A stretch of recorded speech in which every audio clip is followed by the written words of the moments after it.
go. Hold on. I got off both of my phones. Let's shut both of my phones down. My phone won't pick it up either. Looks like I'm on now. Charlene, you said you got on? Non-consent items A to B. I wouldn't jump around too much. Better take your finger and roll it.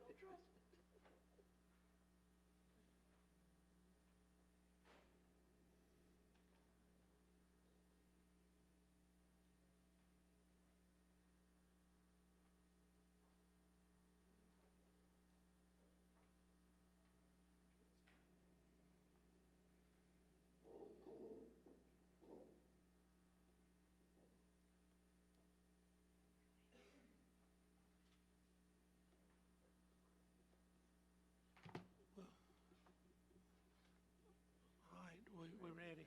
We'll go ahead and do what we can do. I'd like to call this meeting to Lancaster County Council to order.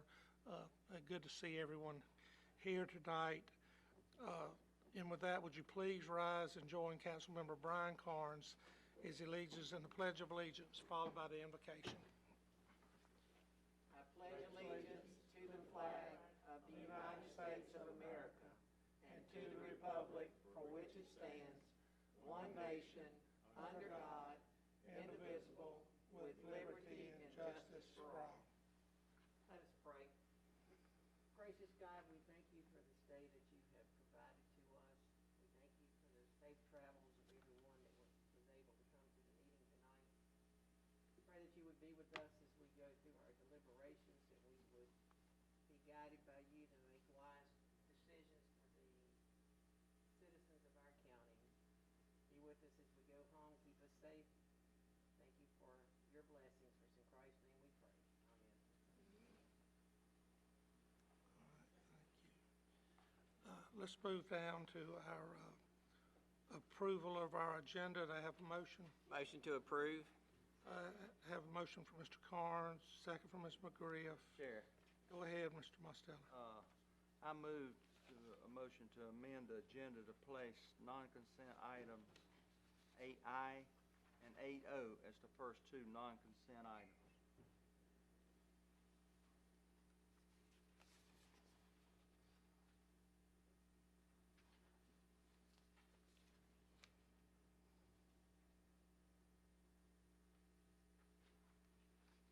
I second Mr. Mostello's All right, we have a motion from Mr. Mostello, second from Mr. Carnes.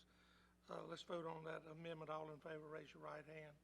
We have unanimous approval. Mr. Chairman, I'd like to make an amendment motion also.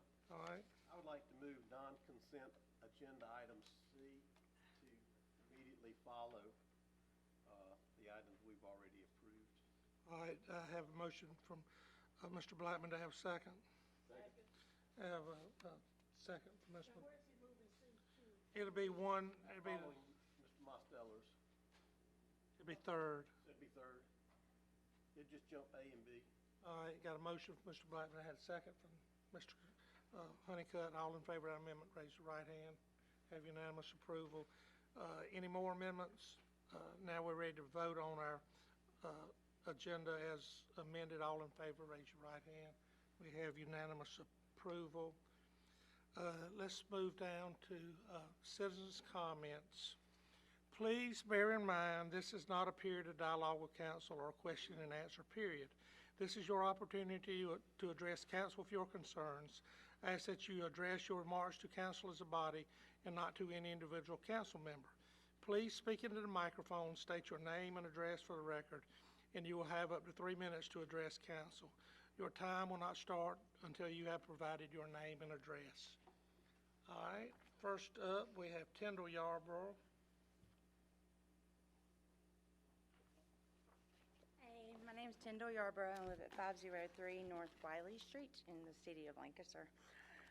Thank y'all for letting me speak for just a few minutes. Good to see you. I'm just here as a concerned citizen about our homeless problem that we have that is not going to go away. It is not going to lessen. It is only going to get worse. So whatever we need to do as a community, as a council, as these agencies, whatever we have to do to come up with a plan, to find the funding, whatever it takes, we have to do something to fix this problem. We may not fix it, but we can at least make it better. Not only did we have a large homeless population before, these people are good at staying in the shadows, okay? They're not to be seen most of the time.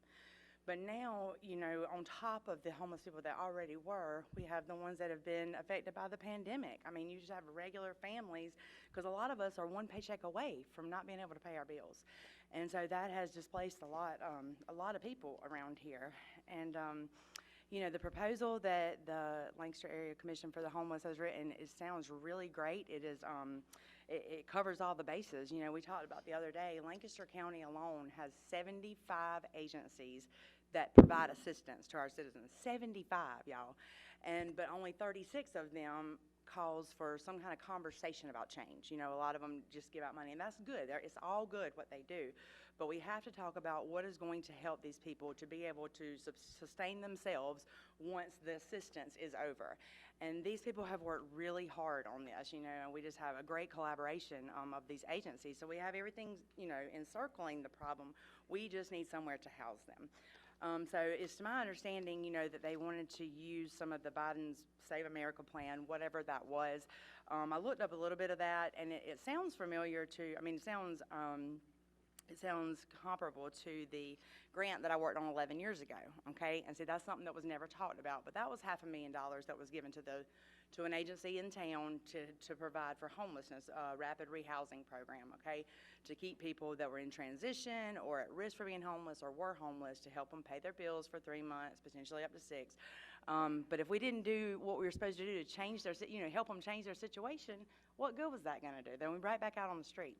So it seems like, reading over what they have proposed to y'all, they cover all the bases, and to my understanding, it's been said that this money isn't for that. Okay, well, if this money isn't for that, then what money is? What money is? Because we have to find something. These are our neighbors.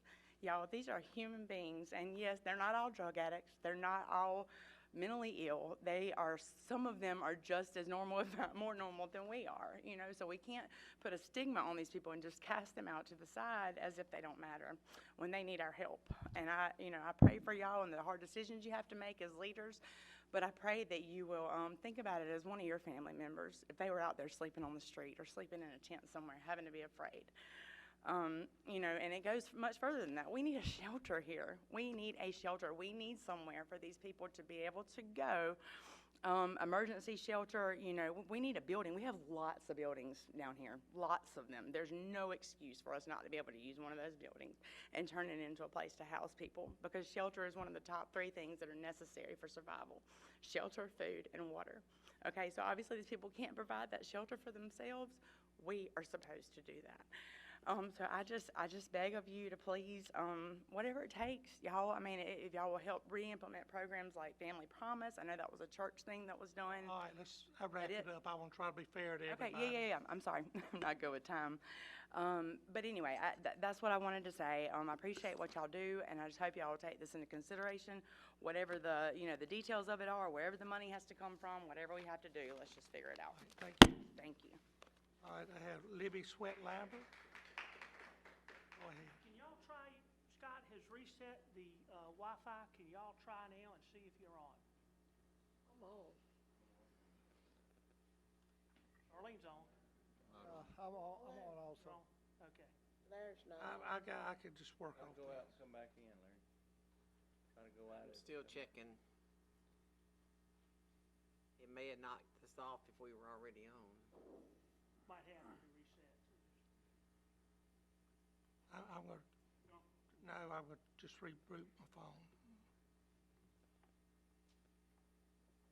All right, can we go on with the public hearing, the citizens' comments?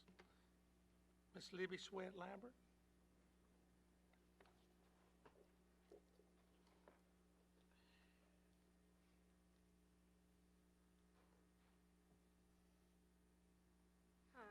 I am Libby Sweat-Lambert. My address is P.O. Box 4, Van Wyck.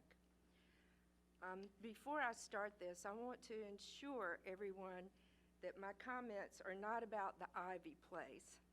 When y'all say Van Wyck, I wanted to make sure folks did not think it was Terry's project. we live next door to an agritourism business. And 1 year and 11 months ago, I came to council and I spoke to you about problems we were having. We live way out in the country.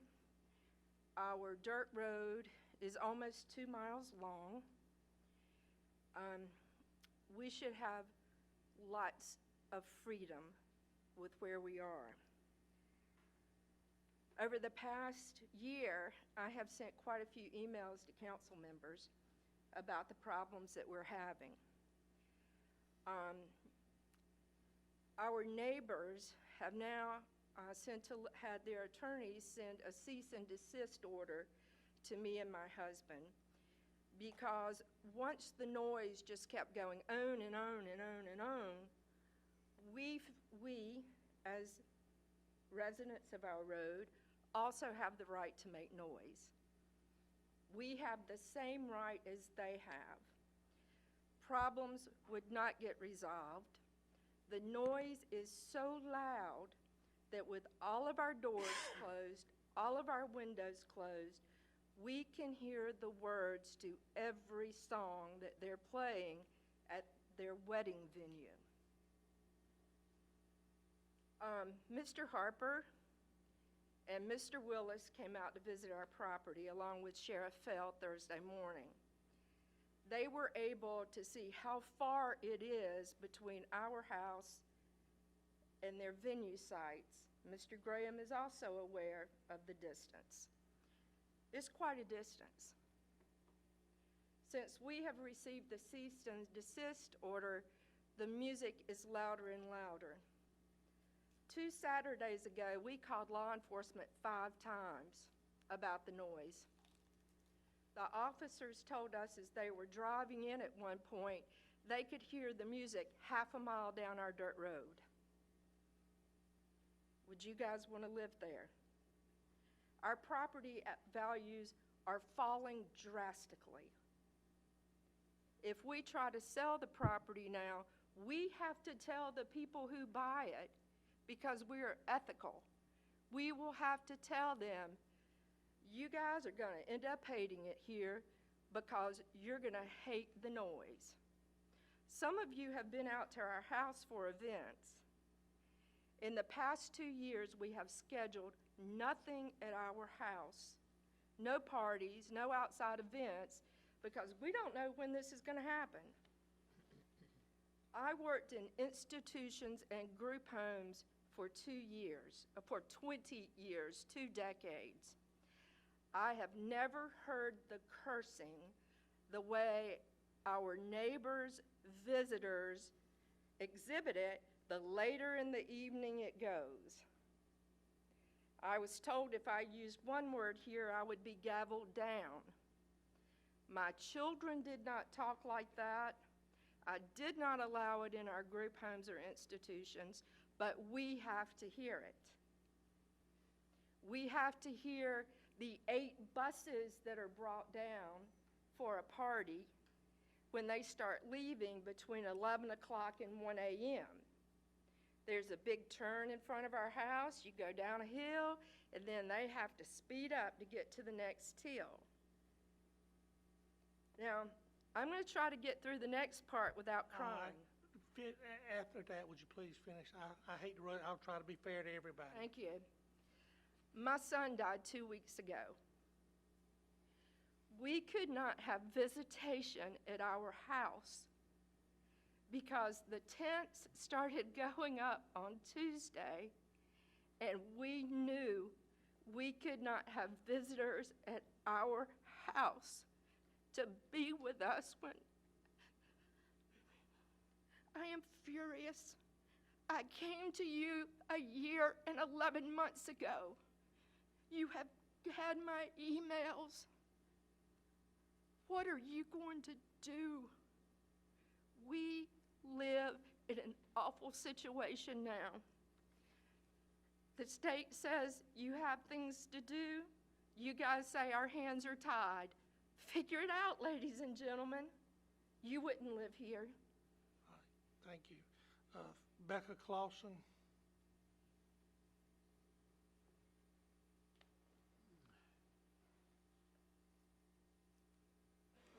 Hi there. I'm almost the former executive director of Hope in Lancaster and one of the presenters of the first presentations made by Latch for the American Rescue Funds Act last month. And I'm almost out the door and almost on my way to Indiana, so I just wanted to make one more plea right before I go. So I appreciate these few minutes to do that. The American Rescue Act money in differing amounts related to population in need has fallen into the laps of every city and county government in South Carolina, in fact, in the whole United States. Lancaster County so happened to qualify for $19 million, less than some other counties, but a whole lot more than others. The council has researched ways it could be used and made the stellar decision to use the first fruits of those funds for our county's first responders, a decision I agree with and applaud. Just as our first responders were out in the public serving needs, putting themselves at risk during the pandemic in 2020 and into 2021, guess what? So was the nonprofit sector. In fact, we had hoped depended on county officers to help us with traffic when the hundreds of cars in Lancaster and Indian Land lined up for weekly food distributions. And the EMS staff checked on us at Hope and brought us fans and water when we were standing in 100-degree heat for hours serving food to your constituents. In addition, those same first responders recognized that the homeless population was growing and suffering during the pandemic, and some of those first responders who serve as members of the Latch Coalition plan alongside us in monthly meetings to come up with solutions to this growing challenge. And yes, we had a homeless issue and no shelter prior to the pandemic. But the pandemic and the eviction crisis has multiplied the number of county citizens that have found themselves homeless. And believe it or not, some for the first time in their entire lives. Now, like you, when you heard the money was coming, you started researching. Our National Nonprofit Association was alerted by observers and lobbyists in Washington that this money was going to be awarded to local governments across the country, and that issues like the one that Latch is bringing before you for the second time tonight falls squarely into one of the suggested uses. In fact, when speaking with my fellow executive directors of nonprofits across the state, some asked their governments for some of these funds and were granted them immediately. And yet others were called by their county and city councilmen and said, guess what? We got some funds that might help you with some of your issues. And yet other local governments are actually holding listening sessions to ask their constituents how to use the money that was granted to them. I've worked in this county for over 7 years and are fully aware that the infrastructure needs shoring up. And wow, now maybe you have some money to do it, at least with some of those issues. By my calculations, $19 million was granted. You slotted $1.3 million on our wonderful first responders, which leaves you about $17 million. The Latch proposal is just over $300,000, just a fraction of that money, and will help so many citizens of this great county recover and move beyond this crisis of homelessness. I urge you to do this. I urge you to trust the fine, educated leaders of nonprofits in this country, in this county, that have studied this issue in depth, knowing that these funds can go a long way in making a difference for our county. Thank you. Thank you. Rick Kreminger.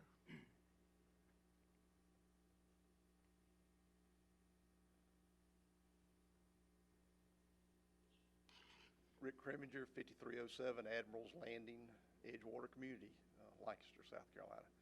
I just wanted to encourage you tonight to really consider and vote in favor of allowing True Homes to go ahead and continue building in Edgewater.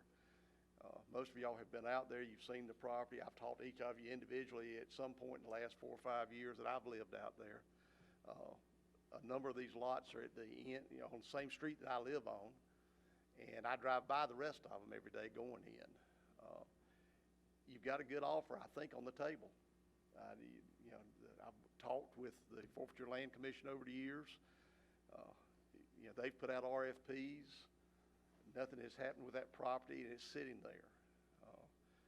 Way back yonder when I was sitting in your seat, that property was generating $6,000 a year total. And now we've got over 375 houses out there. We've got over 600 lots that are individually owned out there. And from the HOA perspective, we'd like to be collecting some more money because we know there's additional needs and all that need to be addressed in that community. And without additional housing, it's hard to meet all those needs. And that's what we can have presented to us, you know, if we can get those other lots available where those houses can be built. But I'd encourage you to go ahead and support that move tonight so that we can take that vacant land and make it profitable for not only the Lancaster County, but for the Edgewater HOA as well. Thank you. Thank you, Mr. Crimmins. Steve Giacos.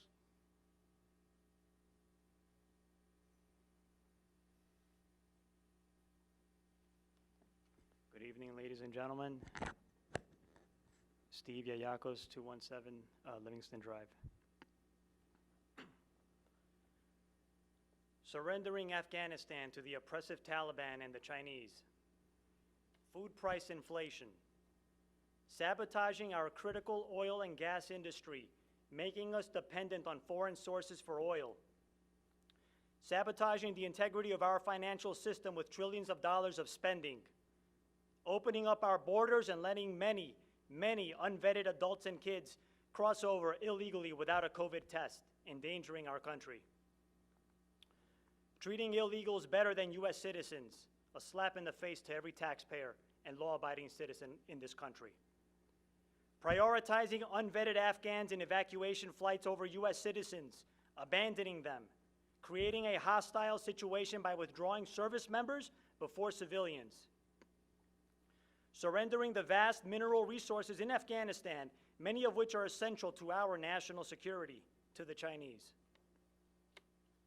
Attempting to usurp our founding principles which set our country apart from all others, which are the right to life, liberty, and the pursuit of happiness. Holding a double standard by exempting White House and legislative members and staff from a tyrannical vaccine mandate while trying to play the part of King George III with everyone else. Betraying the American spirit and American interests at home and overseas. What do they all have in common? Joe Biden and his 9 months in office. Joe Biden, along with the media, whose complicity in hiding critical information is costing lives every day, ladies and gentlemen. Joe Biden is a textbook example of how not to be president of the United States. He has betrayed U.S. interests and actively works to usurp our founding principles, which are, among them, the right to life, the right to liberty, and the right to pursue happiness, as explained in the document that started it all, the Declaration of Independence. In this declaration, our founding fathers make mention that there are natural laws which are sacred and holy and must be safeguarded at all costs. They are given to us by God, and no man, woman, or government institution may encroach upon them.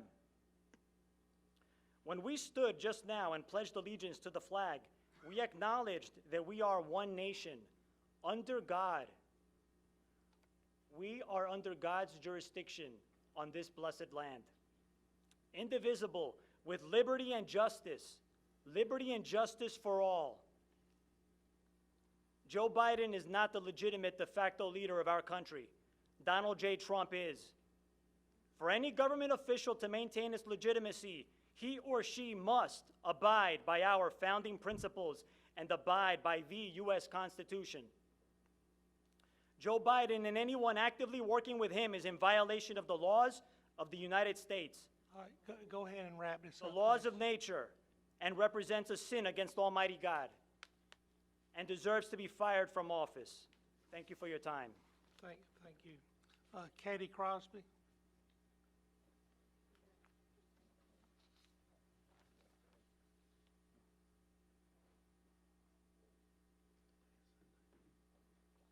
Good evening. Thank you for this opportunity. I'm Katie Crosby. I live at 8153 English Clover Lane in Indian Land. And I am here to talk to you about the Latch proposal for a homeless shelter. Several other people have already done a great job of telling you numbers and how this is going to work. And I've heard the proposal. I know it's awesome. But I'm here to tell you about this on a human level. Also, I'm here in my gym clothes because I taught second graders all day. I drove home, I went straight to the gym, and then I came here because this is so important. This is all of us. This really, really is all of us. Any one of us are 3 months away from homelessness. But more than that, these are our neighbors. We have to care for them. I live in Indian Land, and I know it's worse down in Lancaster, but even living in Indian Land, I've seen several people in the past year out on the street. I was driving home from work one day, and I stopped at the intersection near the Harris Teeter, and there was a man. It was last winter. It was raining. It was the evening, so it was going to get colder, and I happened to have a blanket in the back of my car. I didn't have any money, I didn't have any food, but I had a blanket. So I pulled out that blanket and I said, "This is all I've got, would you like it?" He unzipped his jacket, he didn't have a shirt on. He said, "Oh my goodness, how did you know what I needed?" He wrapped up that blanket around him as a shirt and put his jacket back on over it. In Indian Land, a very middle-class neighborhood where I live. This past summer, I was going to the same Harris Teeter again, and there was a man out who was playing the violin, had a sign that he needed money and food for his wife and his kids because they were now homeless. These are our neighbors. There's not one story. These are veterans. These are people with mental illnesses, but these are regular people who COVID has impacted, who all kinds of situations have impacted. And you can't get out of homelessness without housing. I know that sounds too simple, but it's true. If you don't have shelter, how can you take a shower and get dressed so you can go get a job? If you don't have access to the internet and a phone, how can you apply for a job? How can you get that call back? It's not as simple as go get a job. Housing is the answer to homelessness. And I know that that seems so simple, but a temporary shelter can be the difference between life and death for our neighbors, for our friends, for our citizens of Lancaster. We can't pawn this off on other counties. We can't pawn it off on the other states. These are our citizens, and we've got to take care of them. You'll hear more numbers later tonight. The numbers will take care of themselves. We know we have to do this, and I know you will do this. Thank you for your time. Thank you. That concludes our citizens' comments today. Is everybody got internet? I'm struggling. Y'all good? Well, I've got my paper copy, and I think I know enough to keep this meeting going. All right. Let's move down to our consent agenda. Do I have a motion? Mr. Chair, I move to approve consent agenda items 7A, 7B, 7C, 7D, 7E, and 7F. Second. I have a motion from Mr. Mostello, a second from Ms. McGriff. All in favor, raise your right hand. We have unanimous approval. All right, now we are moving up 8I first. So that's Resolution 1173-R 2021 regarding establishment of the Generating Opportunities for Land Development, the GOLD program. Do I have a motion? So moved. Second.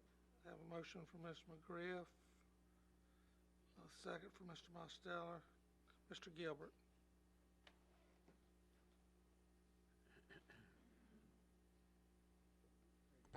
Thank you, Mr. Chairman, members of the council. Pleased to be here tonight to present to you a resolution for a program that we have talked about now probably for about a year and a half.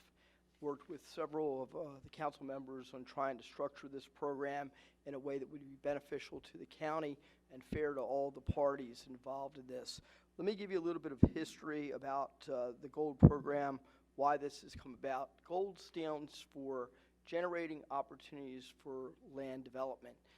Probably in about 2018, I first started sounding the alarm to council that as much success as this county has had in recruiting industry here, we were going to be facing a crisis in a couple of years, and that crisis would be a lack of available industrial real estate product.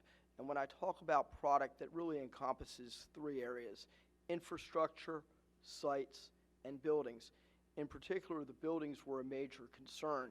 If you look at the history of this county, for the last 15 years when we've had all of this economic development success, I can't point to one new industrial building being constructed here on a speculative basis, meaning it's being constructed in the hopes of attracting a company here. The success we've had in filling industrial space is a result of businesses closing over the years. Fortunately, we have not had a lot of industry close, but companies like Duracell and Springs Global and others have closed their doors periodically. When that happens, you have a building that comes on the market. That should not be a strategy for economic development. We should not have to rely on existing industry closing its doors in order to recruit new industry here. What we need to do is be proactive about that, and this council has been very proactive over the years of doing the things that we need to support economic development. We have tried as an economic development organization and a county to try to enhance the quality of our industrial properties. We have moved in 5 years 5 properties through the Duke Site Readiness Program so that they had the due diligence. They were analyzed by engineering firms and site location consultants in order to determine their attractiveness for industry. Most of those are down in the SC9 industrial corridor. We have now started to put infrastructure in. You see that with the site enhancement grants that we've gotten from Commerce, 2 of them to date. One is the extension of Nebo Road for the Air Rail Park. The other is going to be a grading of that lot there to accommodate an industrial building. 10 acres are going to be graded. So we've done a little bit at a time, but we haven't had a funding mechanism to do this. We've relied on grants from the state, and we've relied on you appropriating funds. We've relied on Duke Energy and Comporium to give us utility tax credits to use for the infrastructure. So in 2018, we sounded the alarm, and about a year and a half, we started looking at a meaningful way to put funding in place that would allow us to really address this issue in the short term and hopefully long term. And so I have a presentation tonight that outlines the GOLD program, why it's needed, what it will do, and I hope this will give you the, the understanding and the comfort level with the program so that we can move forward with it. So, Sherry, do we have the presentation? Thank you. So as I mentioned, GOLD stands for Generating Opportunities for Land Development. It is really a funding program to invest in the critical economic development infrastructure and properties that are going to be the lifeline and the lifeblood of future economic development here in the county. But this isn't just something that we created out of the blue. It really comes from the model that was used for Bales Ridge Corporate Park, which we'll talk about in a second, because Bales Ridge Corporate Park is a classic example of how you use an economic development project to reinvest the success of that into future success with projects here in the county. The GOLD program funds would be used for some very specific infrastructure, site, and building items. Water and sewer road extension to industrial properties. Acquisition of land for new and expanded industrial parks. Due diligence that's needed for industrial sites. The site work that's needed, clearing, grading, prepping the sites. And probably the most important item, a county or a developer-owned speculative industrial building. And I say building, we start with one and you do more after that, so it's actually buildings. The GOLD monies would not be used for economic development, marketing, or departmental operational costs.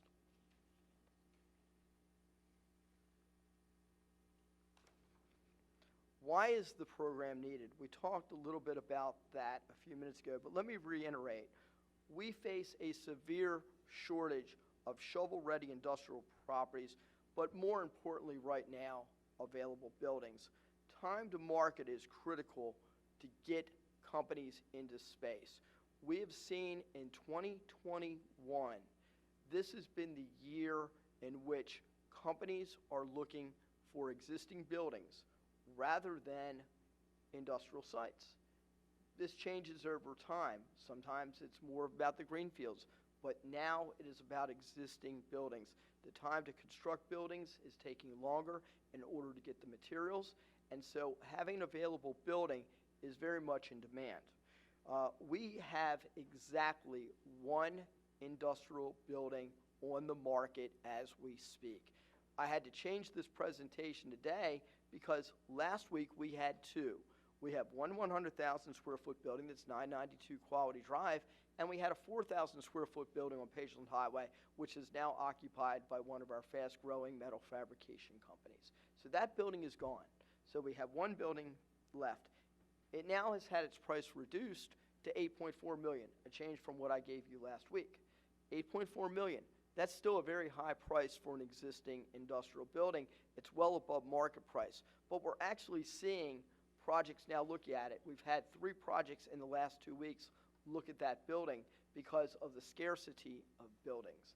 So again, if we had building product, we would see a lot more activity, and a lot of this activity in 2021, 4 out of 5 of the projects that come through are looking for existing space. And we're having to bypass many of these because we do not have the building product.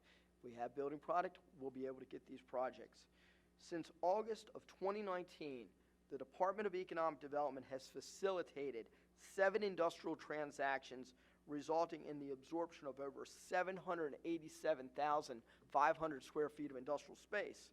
And that represents 362 announced new jobs and $63 million in new investment. We have been a top 10 county for the last 5 years out of 46 counties in the state. We've done that through a lot of the work that you all have done to support incentives for these projects, and unfortunately we've had some available buildings come online when they get vacant, like the Duracell building. Again, that's not an economic development strategy to rely on vacant buildings. We have to be proactive with that.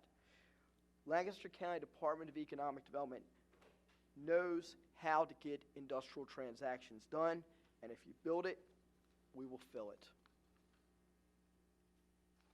So let's talk a little bit about how the Bales Ridge model worked and why that is the basis for the GOLD program.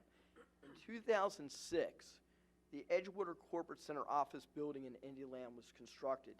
That was the home of HSBC and Decision One. Well, that's a project that did not work out. They were gone after 2 years. But you know what? That building is now the home of Sharon View Federal Credit Union.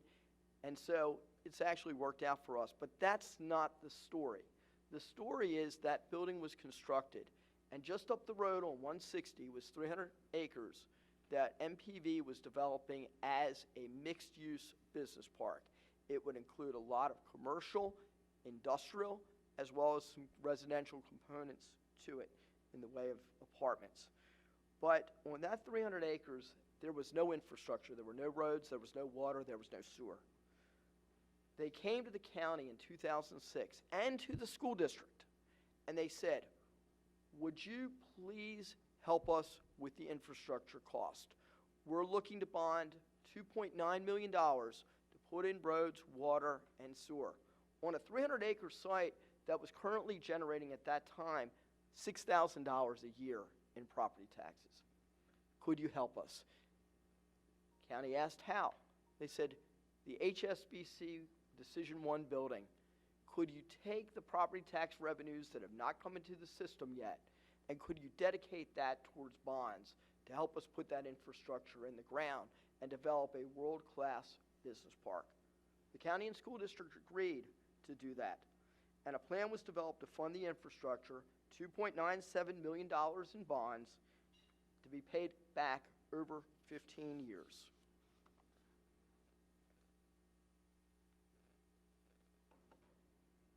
We put water, sewer, roads in the park, and the first tenant to come in was Gelwin, followed there shortly by Handheld Devices, which is now Honeywell.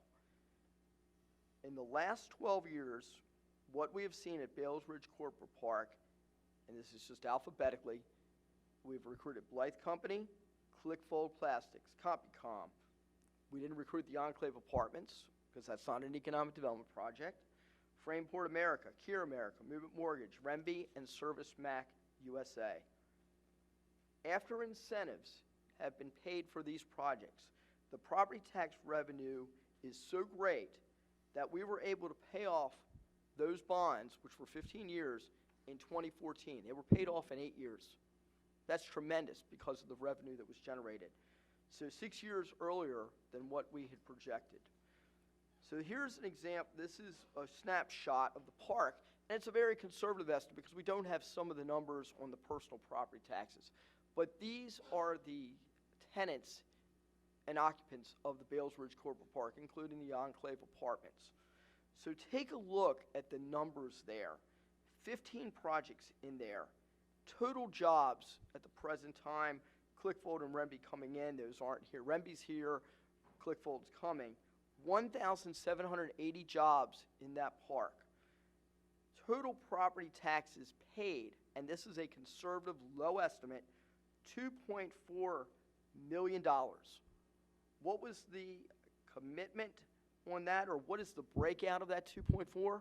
About 1.6 million going to the school district, and about 805,000 going to the county.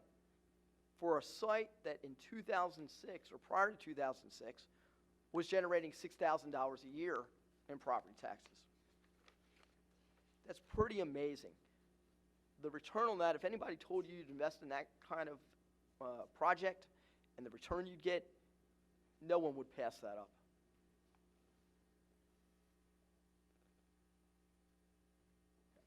So how does the gold program work based on what we saw with Bales Ridge? What we're looking at is a 10-year program that would start with fiscal year 2022. Unique loom exception, that's going to be this year, but then we will start using that next year. So we'll talk about that in a second. The school district and the county would defer, or as we like to say, invest the same percentage of revenue annually into the gold program. The percentage that would be put into the program would be as follows. Year 1 through 3 would be 100% of the generated money after incentives paid out would go into the program. Years 4 and 5, 80%, 6 and 7, 60%, 8 and 9, 40%, and year 10, 20%. This is not every project coming in gets this schedule. If a project were to come in the 7th year, they would start out with 60% of that revenue that we receive going into the program. It would not be 100%. So they would have just a few years left on it. So what is the impact projected? What we have right now, and we only have right now 4 projects. So out of the 4 that are listed, which you have in your package, the Cross Ridge Spec Building, Continental Tires, second to facility, Remby, and Unique Loom. The revenue received on that and the revenue invested.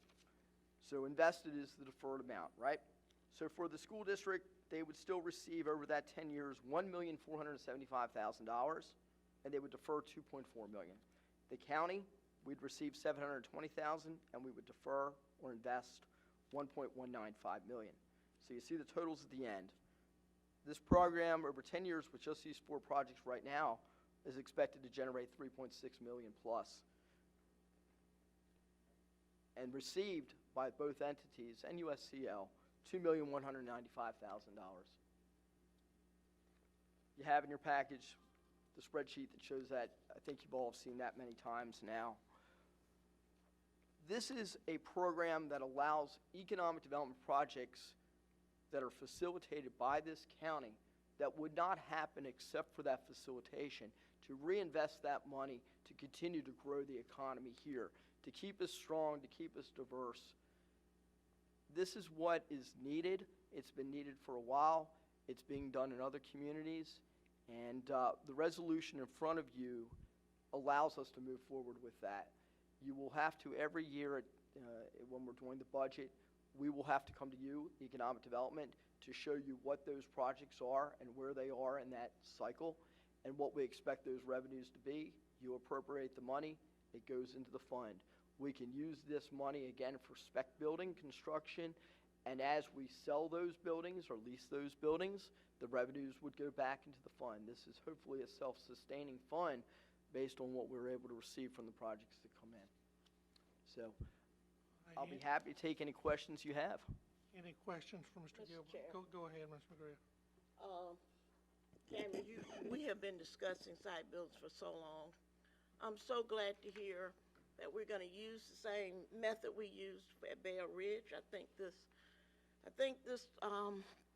presentation is what we need. Because if we don't do it now, we're gonna continue to be at a loss for site spec buildings. Especially with the growth that's happening in Chester and all around us. We're in a position where we're in a position now that years ago we was in a better position. You know, we're not able to get what we used to get. You're absolutely right. I think that's an excellent point. The competition for these projects, in addition to the product development and having that, has gotten more intense. You know, we've done well economically, so we've risen up the scale. We're now a Tier 2 county. We don't get as many incentives as we used to, while Chester remains a Tier 4. They get about 3 times the incentives from the state on projects. You have to go through Chester to get to Lancaster County. That's not a favorable position to be in. However, how do you change that? How do you flip it? You flip it by having a building. Having buildings ready when people come. And Modern industrial buildings that they can move into. That's what we need. That means they have to come through Chester County to get to us. I think it's a great idea. You sold me, Jamie. Thank you. Thank you, Chair. Go ahead, Mr. Mostow. Jamie, it's about a no-brainer for us to keep reinvesting into our county. You know, it's just going to create jobs, continues that, and I fully support this. Great. Thank you. All right. Any more questions or discussion? I think we're ready to vote on resolution 1173-R 2021. All in favor, raise your right hand. We have unanimous approval. Let's move down to item 8O. First reading of ordinance 2021-1766 regarding cherry tree and bassware special source revenue credit. Do I have a motion? Motion to approve. Motion from Mr. Carnes, second from Mr. Blackman. Mr. Gilbert. Right. So you have tonight in front of you an ordinance and agreement for approval for the expansion of Bassware. We announced this project earlier in the year. Bassware is a Finland-based company located in Rosemont in the office building that's up there at the entrance. They occupy about half the building. They started out as Virtual Technologies, and then they were acquired by Bassware. This is an e-invoicing solutions provider, and they have 55 employees. And I will tell you, we started working with the company back in 2020. It may have even been a little earlier than that, but it was pre-COVID, and then COVID hit. And they honestly did not know what they were going to do, and they had talked about possibly even going into Charlotte and South End when that was the rage, right? So in working with them, we were able to really work hard to convince them that this was the best place for them to stay and expand and grow here. And they are committed to doing that in Indian Land.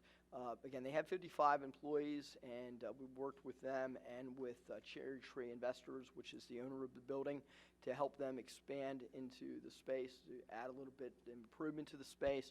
And they're expected to add 15 new jobs, and these are high-paying jobs as well. So they would go from 55 to 70 employees, and this is a one-time incentive to help with those costs of doing some improvements to the space and then passing those savings on to the company.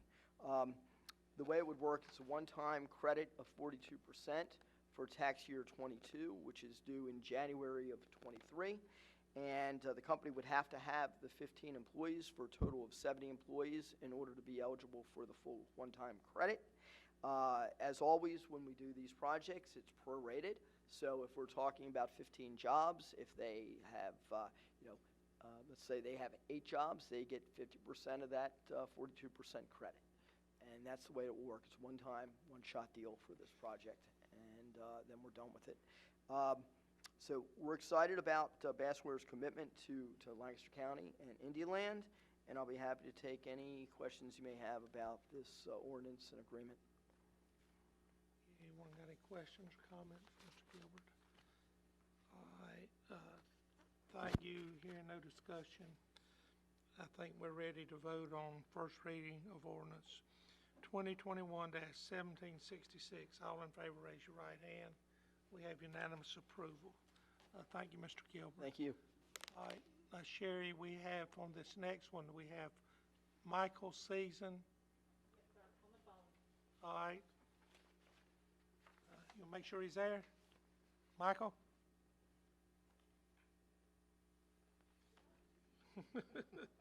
We'll give him a minute to get on the phone.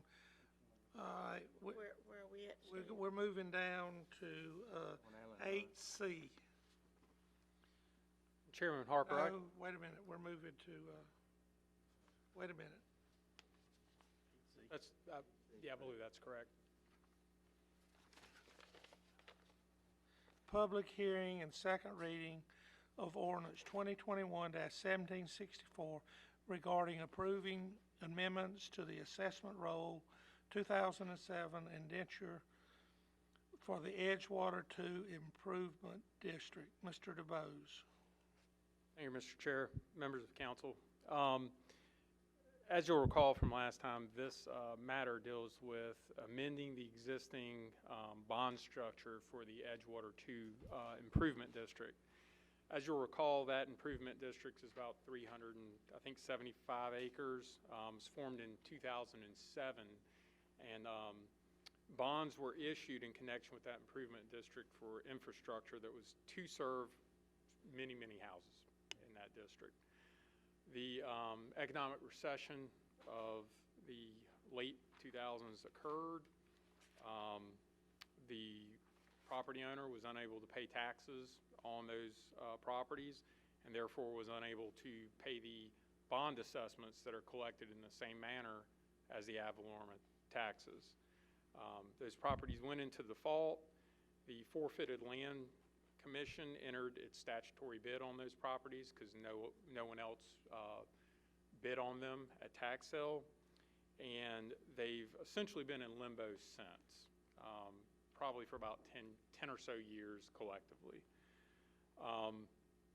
The forfeited land commission is charged with trying to dispose of county properties that it has taken under terms and conditions that it believes are in the best interest of the county.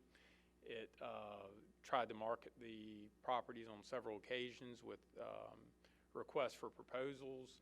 I believe y'all heard from Steve Matthews, the FLC attorney last time, that those proposals were not very viable, and in fact one proposed that the county would enter into a joint development project with the developer, and no counties that I know are big into developing residential real estate properties, especially of this scale. The deal structure in front of council, and really y'all are being asked to modify the bonds to allow this deal structure to occur and work, calls for payments by True Homes of $25,000 for many of the, I guess, the standard lots in Edgewater, a $50,000 per lot payment for waterfront and golf course lots, and then $10,000 per lot for phase 6 and 7 lots, which right now are, I understand, completely raw land, and the developer would really be having to put in infrastructure towards the tail end of the project to even serve some of those lots. I don't know that the original funds made it to those phases. 40% of the purchase price for these lots would be paid at purchase by True Homes. Of that 40% purchase price, 20% would go to back taxes owed to the county, not penalties on those taxes and not late charges, just 20% of the base back taxes owed on the parcels.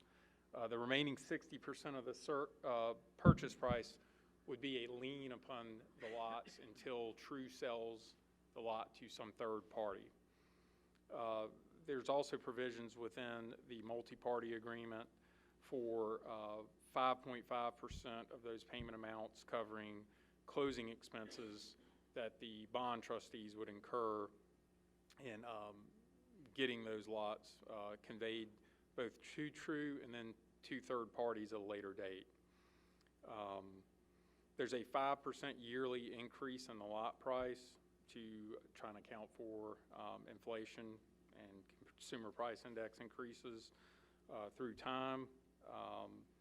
And there's one open component that was not mentioned at our last meeting, but is a factor that will weigh on whether this matter comes before y'all for third reading, if y'all approve it tonight, is a DHEC interface with True and the Forfeited Land Commission for sedimentation issues.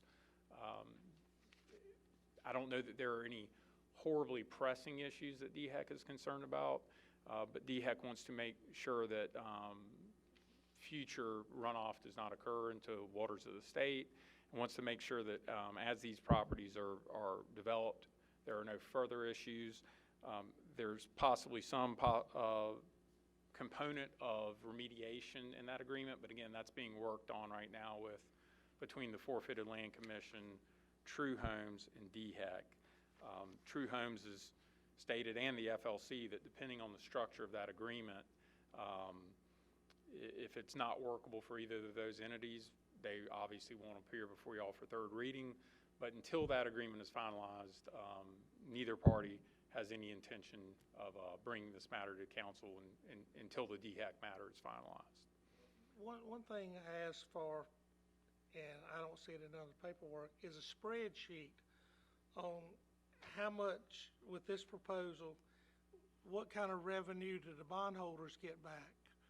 Because as soon as they sell the houses, those bonds are going to be performing. Need some kind of pro forma, and you know, the county's not going to start getting tax revenue on a lot of this stuff for 5 or 6 years down the road. I asked for it, I think, last meeting, some kind of documentation of what are they getting back and what's the county going to get back. I know that the deal was made by the Forfeited Land Commission, and you know, that's up to them, but if I'm going to sign off on the bonds, I want to see the whole picture, because you know, there's a story in the paper, county writing off $800,000 in taxes. So you know, I want before I can support it, I want the big picture. Are these people losing 20 million, or in 18 years are they actually going to make 3% on the whole deal? You know, because there's got to be a projection of what these bonds are going to produce when they come on. And somebody can, it's a mathematical formula that I can't produce, but somebody with a spreadsheet that has looked at this can produce it in probably an hour or less. Well, Chairman Harper, I can't produce those numbers either, but the assessment consultant that has been working on this project for the potential assessment rolls to cash flow it and make sure it pays the bonds is DTA, who the county has worked with in the past.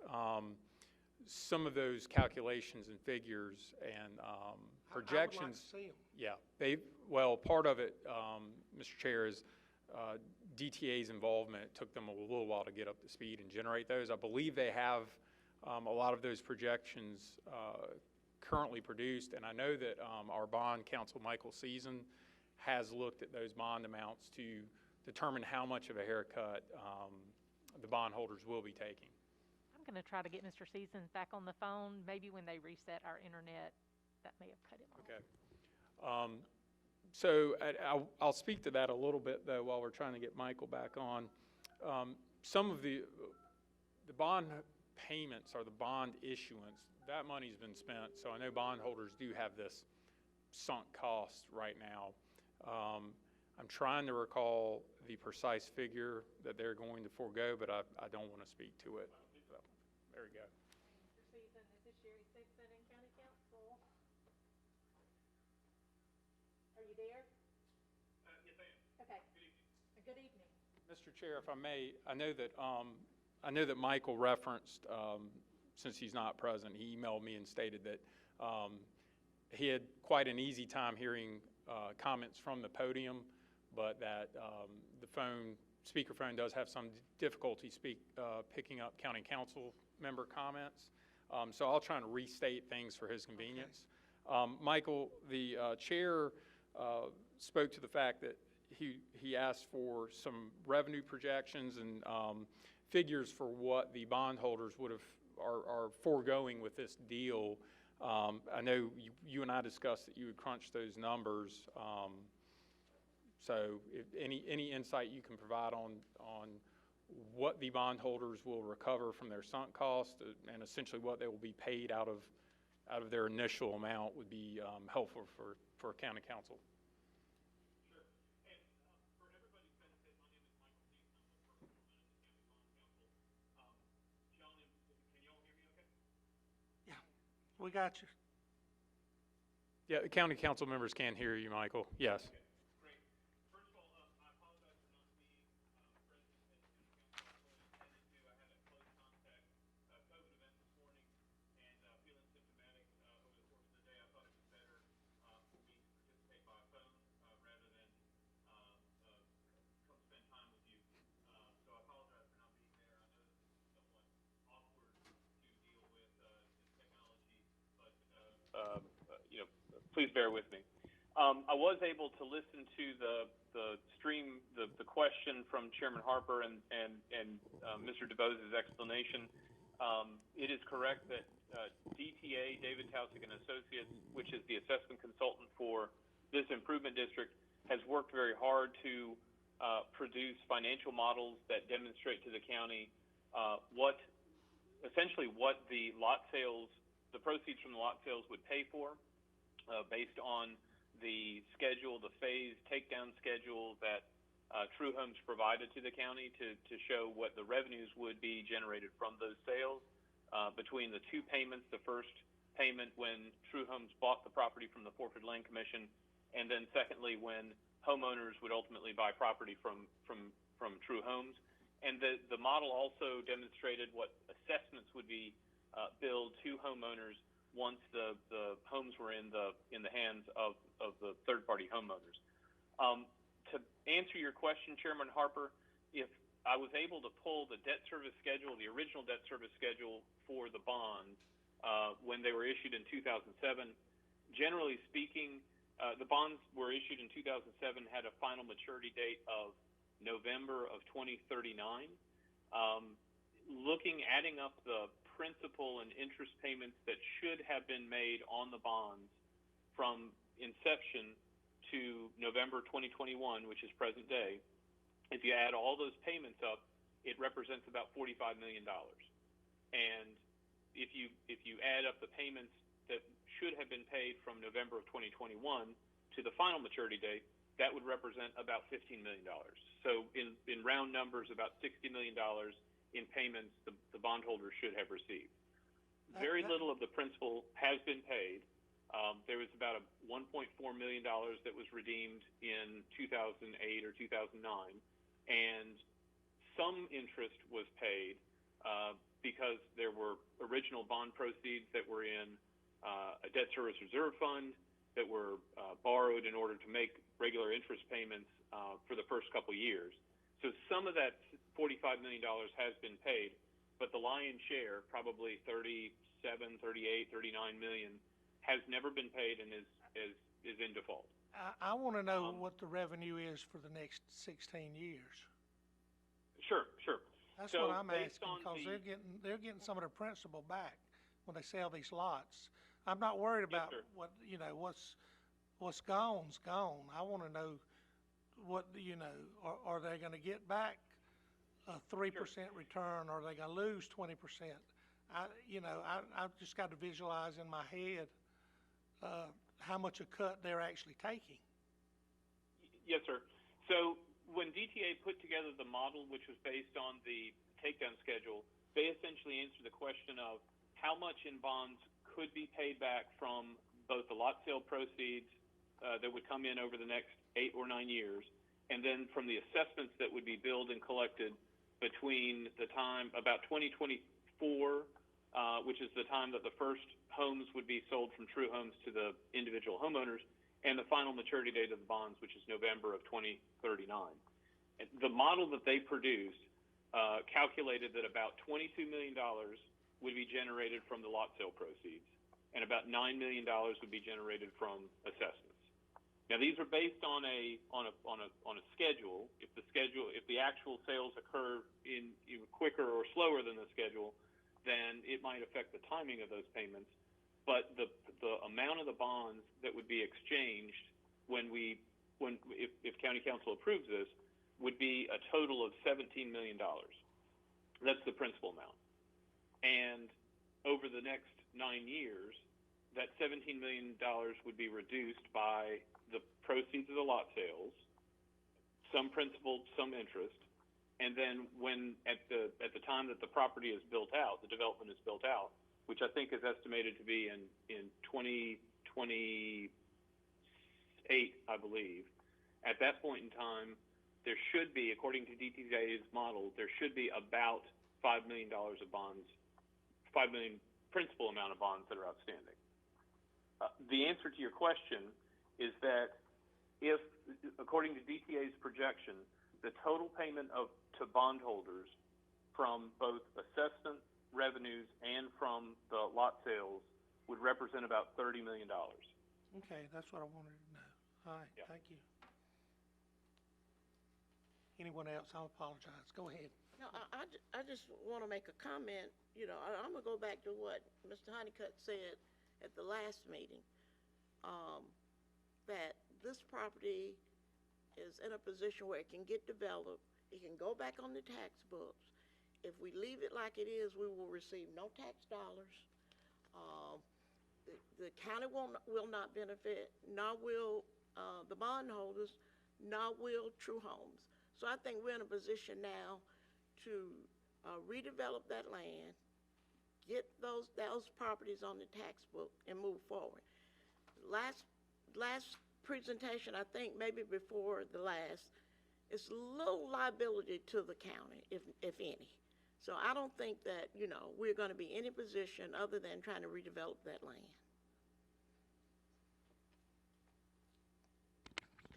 Mr. Chairman,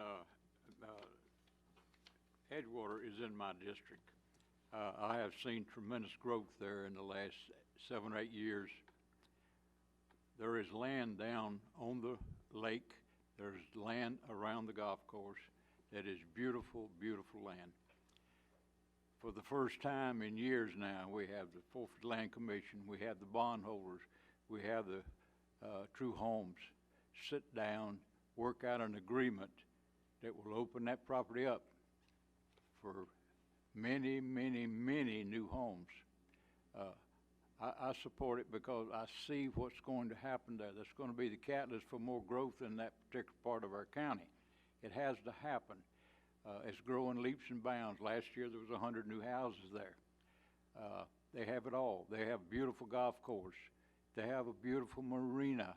They have tennis courts. They have a swimming pool. They have it all. And with this growth here, with these lots, that the agreement has said will happen at the approval of the council, is going to be a real winner. It's going to be a winner for everybody concerned, and especially the citizens of this county, because we will now be getting tax revenue from $400,000 and $500,000 homes going up down there that hopefully I'm still around to see. All right, thank you, Mr. Honeycutt. Anyone else? Well, I've got a lot to say, Mr. Harper. First of all, as we look to the Lancaster News article and the headlines, it says county to forgive $800,000 in taxes. That's the main headline in our Lancaster News. Great article, fair and balanced. Then the subtitle there says deal would kickstart Edgewater development. Well, that's not true, because they've sold what, 80 to 100 homes in the last year. So there's nothing to be kick-started here. It is in progress. It's developing out.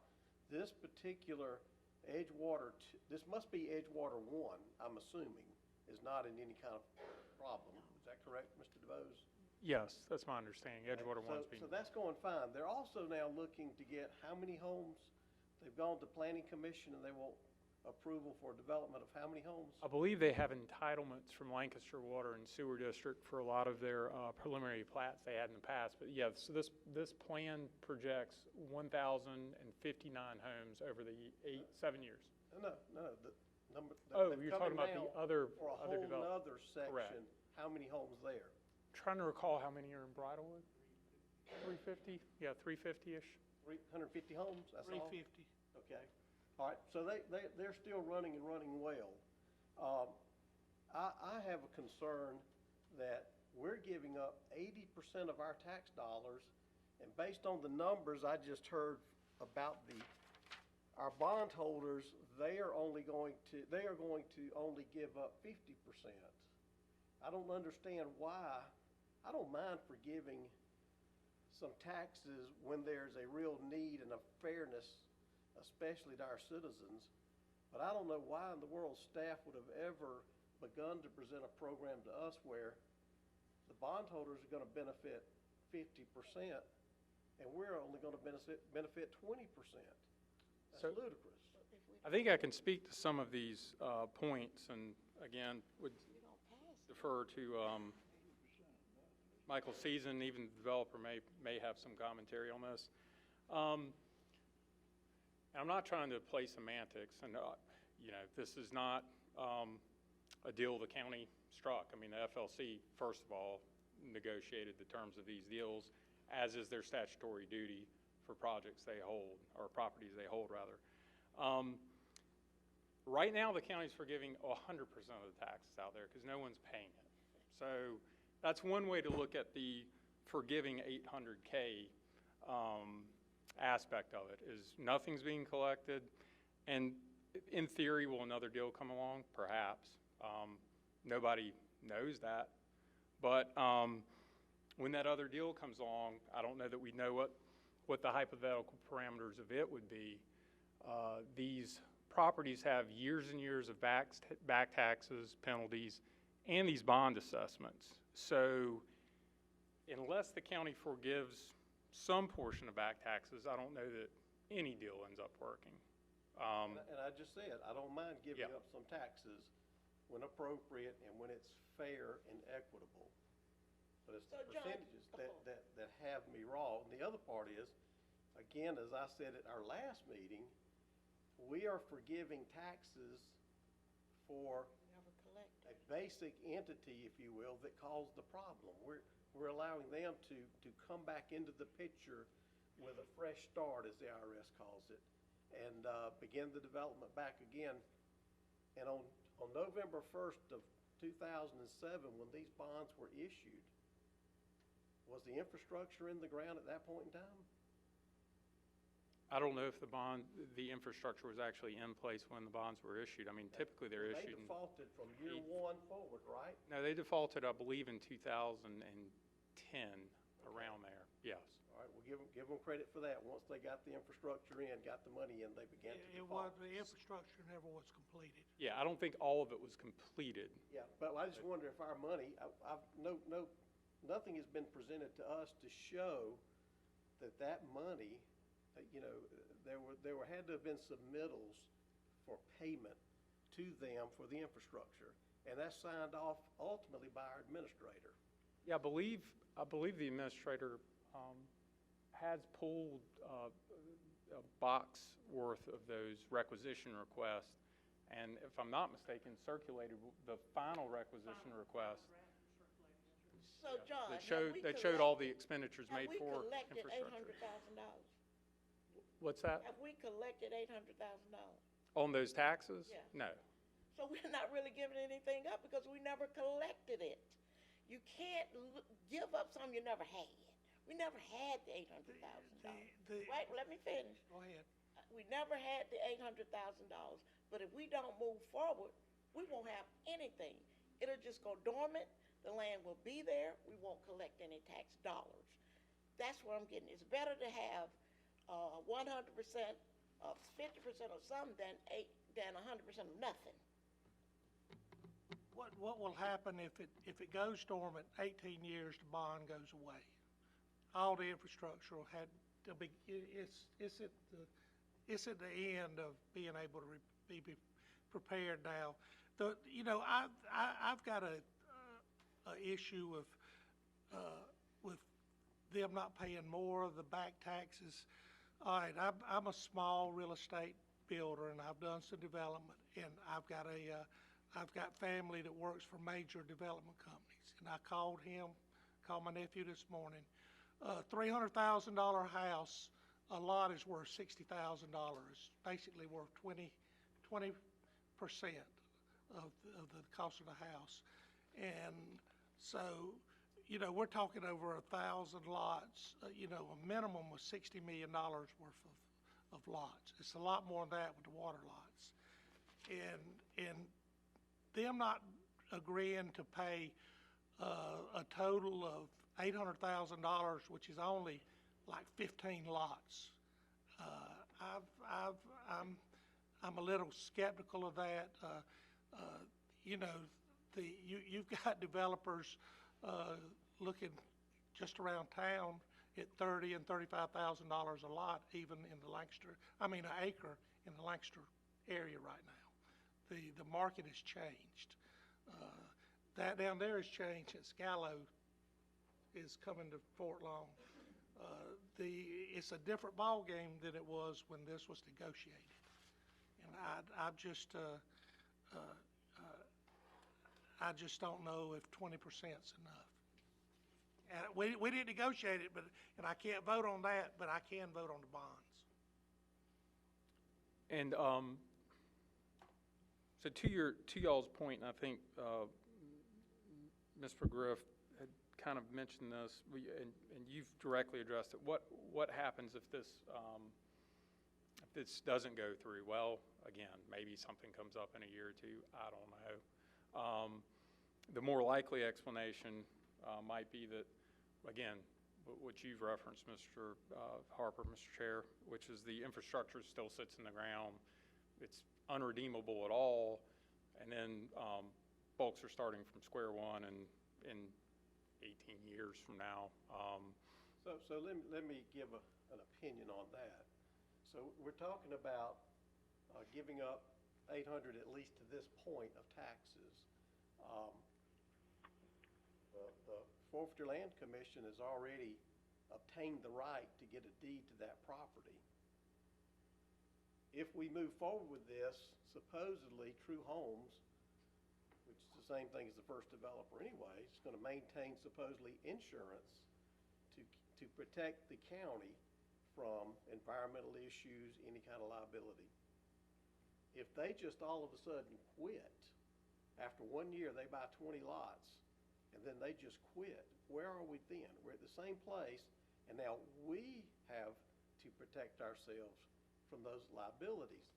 But let's just say we don't do anything right now.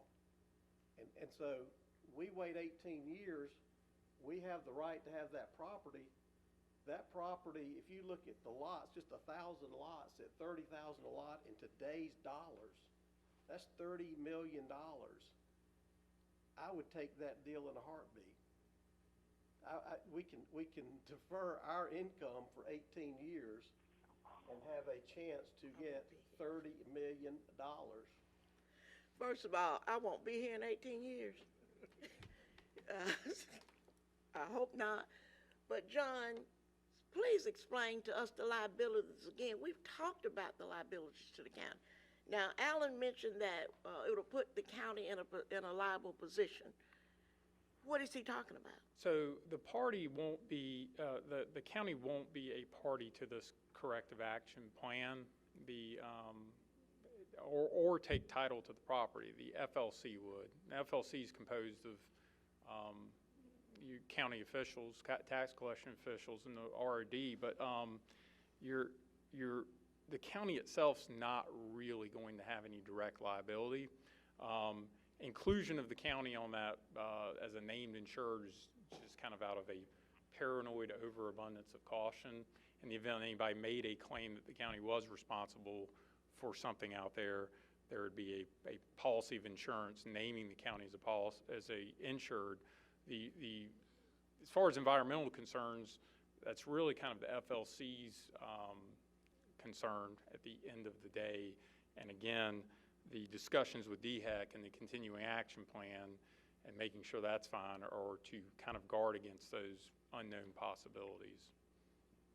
Well, I would think, Mr. Chairman, that the bond company, the Forfeit Land Commission, the developer have reached an agreement.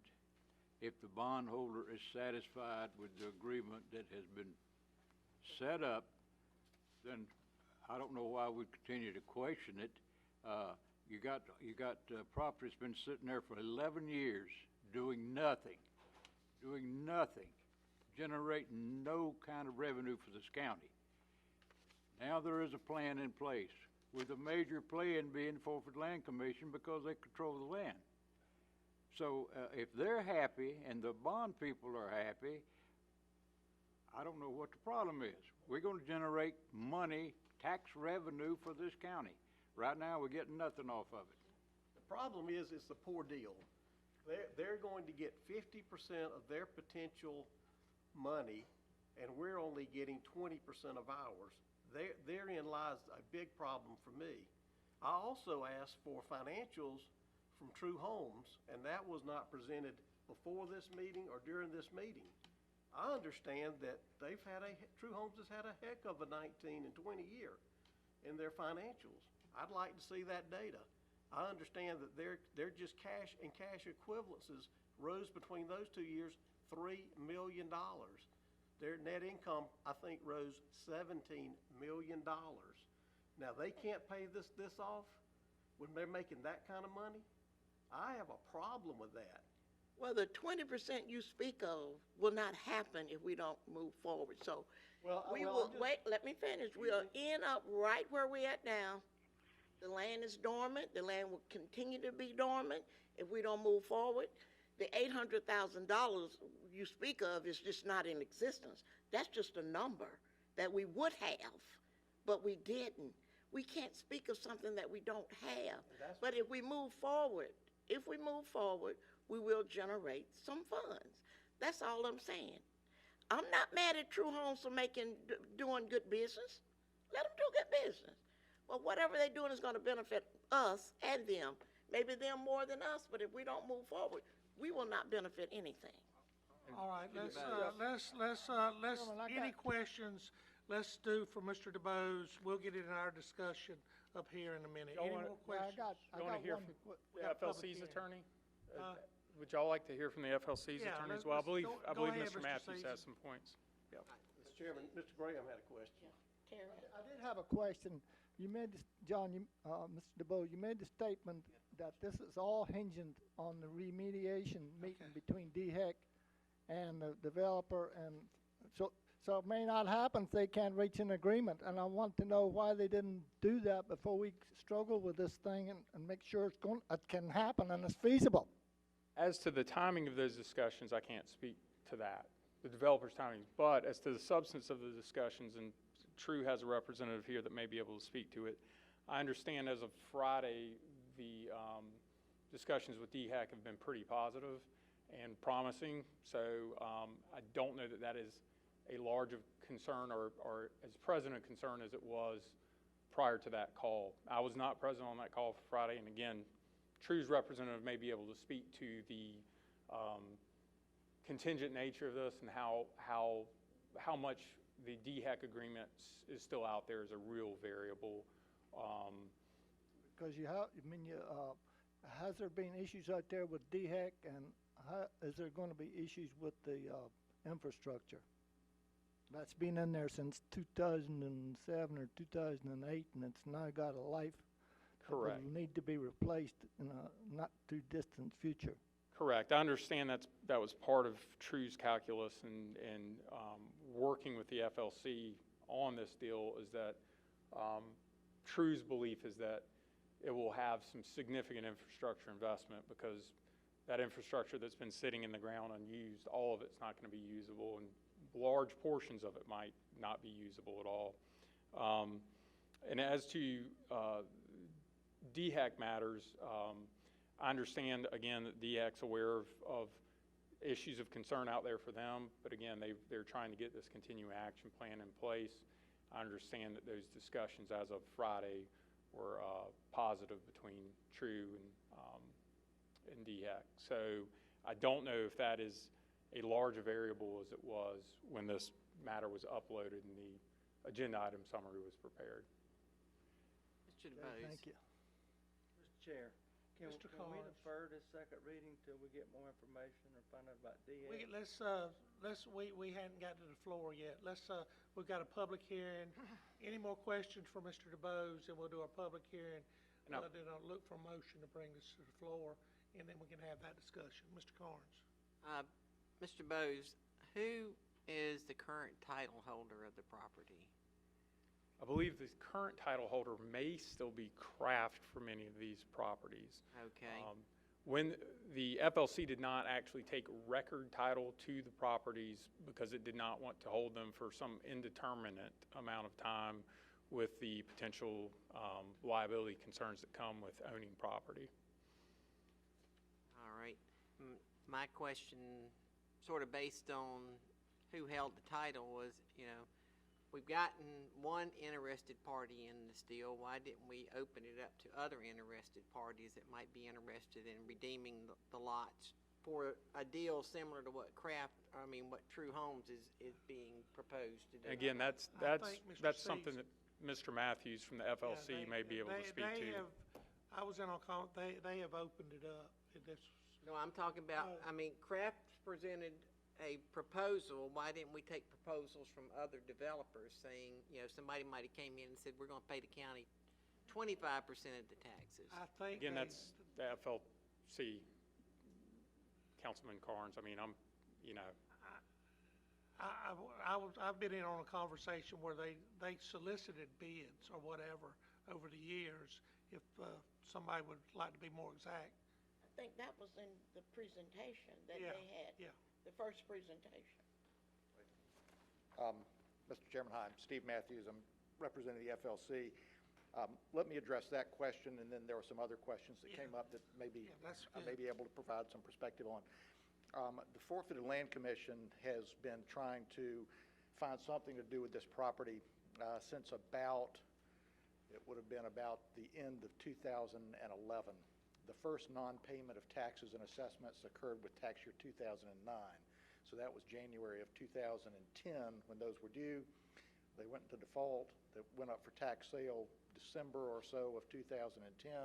Redemption period ended at the end of 2011. At that point, the Forfeited Land Commission was able to try to do something. And they've had it open, and it's been known that they were ready, willing, and able to accept proposals since that time. We went out twice with formal RFPs asking people to come up with some kind of a proposal and never got anything. Both of those came up just snake eyes, no proposals at all. There were, I think, 3 proposals that came into us after that, not as part of an RFP process, but people coming in, asking for more information, wanting to know what they could do. And we provided information, talked with them, and they all eventually fell away. Most recently, the Forfeited Land Commission was meeting this past Friday just to get an update, sort of like what we're doing here with council, on where things stood. And coincidentally, a call came in from a group in Texas that wanted to know about Edgewater. And so I called him back as soon as that meeting was over, and he wanted to know what was the process for doing proposals, what was the minimum bid, et cetera. And I said, well, we're open to anything. We've got a bid on the table. Obviously, if you want to do something, you need to act fairly quickly. Let me describe the bid for you. And I described for him what we discussed here in open session at the council meeting last go-around. And when he heard that the purchase price for the properties was in the $20 million range, and that on top of that, they would then have to start paying property taxes as soon as they bought it. And that on top of that, they would have to invest some unknown amount of money in order to redo the infrastructure. And that on top of that, they would have to come up with some sort of an environmental arrangement on top of that. And then when they tried to sell it, they would be selling it subject to bond assessments anywhere from about $12,000 to $34,000 per lot going out through 2039. The interest waned. At that point, they asked about Edgewater 1, and if there were any individual lots available in Edgewater 1, but there was no further interest in Edgewater 2. So even as recently as, as last Friday, when we talked about this particular proposal and whether or not an entity had any interest or capability to meet it, we came up empty-handed on that. So it has been open, and in fact, on that second RFP, we went out and beat the bushes. We talked to every real estate developer we could find in the Southeast, and nobody came up with anything. So, Chairman Harp, you're quite correct that there have been ongoing discussions about this to try to find something else that would go on. I'm not trying to, I want to describe sort of what the FLC thought about in terms of the 20%, and, you know, was that a good figure, was it a bad figure? And I'm not trying to sell you on it, I just want to give you an idea of what the considerations were. The starting point was sort of what Councilmember McGriff had mentioned, which was that the $800,000 had not been received. It's not money that we put in and are now trying to get back. That was money that was just never received. The bondholders, on the other hand, put in $30 million. That's money that was in their pockets that they dropped into this. They're trying to get back what they put in, not what they had expected to receive. So that was one of the primary considerations. The other one is that the bondholders will, over the course of time, if everything works out according to the DTA projections, the bondholders will get a fixed amount of money. They know what they're going to get, and at 2039, they're paid out. What the county and the school district would get it's not fixed, and it has an upside, because right now the taxes, the $822,000 in taxes, those are the tax bills that have been sent out on this property over the last 12, 13 years. But this undeveloped property. So let's say you've got a lot, and right now it's it's being billed for $50 a year in taxes, which is about what most of the lots are in at, is $50, or actually even a little bit less, because some of them are valued lower. As soon as that lot sells to True Homes, let's say it's a $10,000 lot, it's going to be assessed at the 6% assessment ratio, because it will not be owner-occupied residential real estate. So it's going to be assessed at the 6% figure, at $600 as the assessment. And ordinarily, I'm not sure what the tax millage rate is for Lancaster County and Lancaster County School District, but ordinarily rule of thumb is about a 300 to 350 mills in South Carolina, which means that the tax bill is going to go from 50, of which the county is getting 0, to 200. When True Homes turns around and sells that lot that it bought for $10,000, after it puts in infrastructure, it will sell that lot, hopefully within about a year or later, 18 months later, to John and Jane Smith to move their family in, and they will sell that lot. Even if they haven't put a home on it yet, they'll sell it for $50,000, $40,000, something like that, which means that the tax revenues will go up again. If they have put up a home on it in the meantime, before they sell it, if they're the ones who construct the home, they'll be selling it for $350,000, which means the tax base will go up more. So what the county and the school district get will be going up over time and will continue after 2039, whereas the bondholders are just fixed. They've got a fixed number, they hit that target, and they're gone. So those were the two primary considerations that the Forfeited Land Commission had in mind, and I'm not a member of the FLC. I can't tell you what was determinative for them, but those were some of the things that were talked about in terms of, okay, does it make sense to do 20 as opposed to 50, as opposed to some other percentage of a split there. Those were the primary issues that were in consideration there. With regard to the liability concerns, John was correct. The FLC has declined to take title at this point because of a desire to avoid any kind of possible liability. And the question came up a few minutes ago about, well, what happens if True Homes just ups and walks away? Let's suppose they develop half of this, and then they decide, we've had enough, we're gone. It's just not selling fast enough, whatever reason. There are two concerns about that. One of them came up at the meeting last time, and I forget if it was Mr. Mostel or Mr. Blackman who raised this, or perhaps both. And the deal has changed a little bit since then, and in a way that addresses both that earlier concern as well as the environmental issue, the environmental liability issue.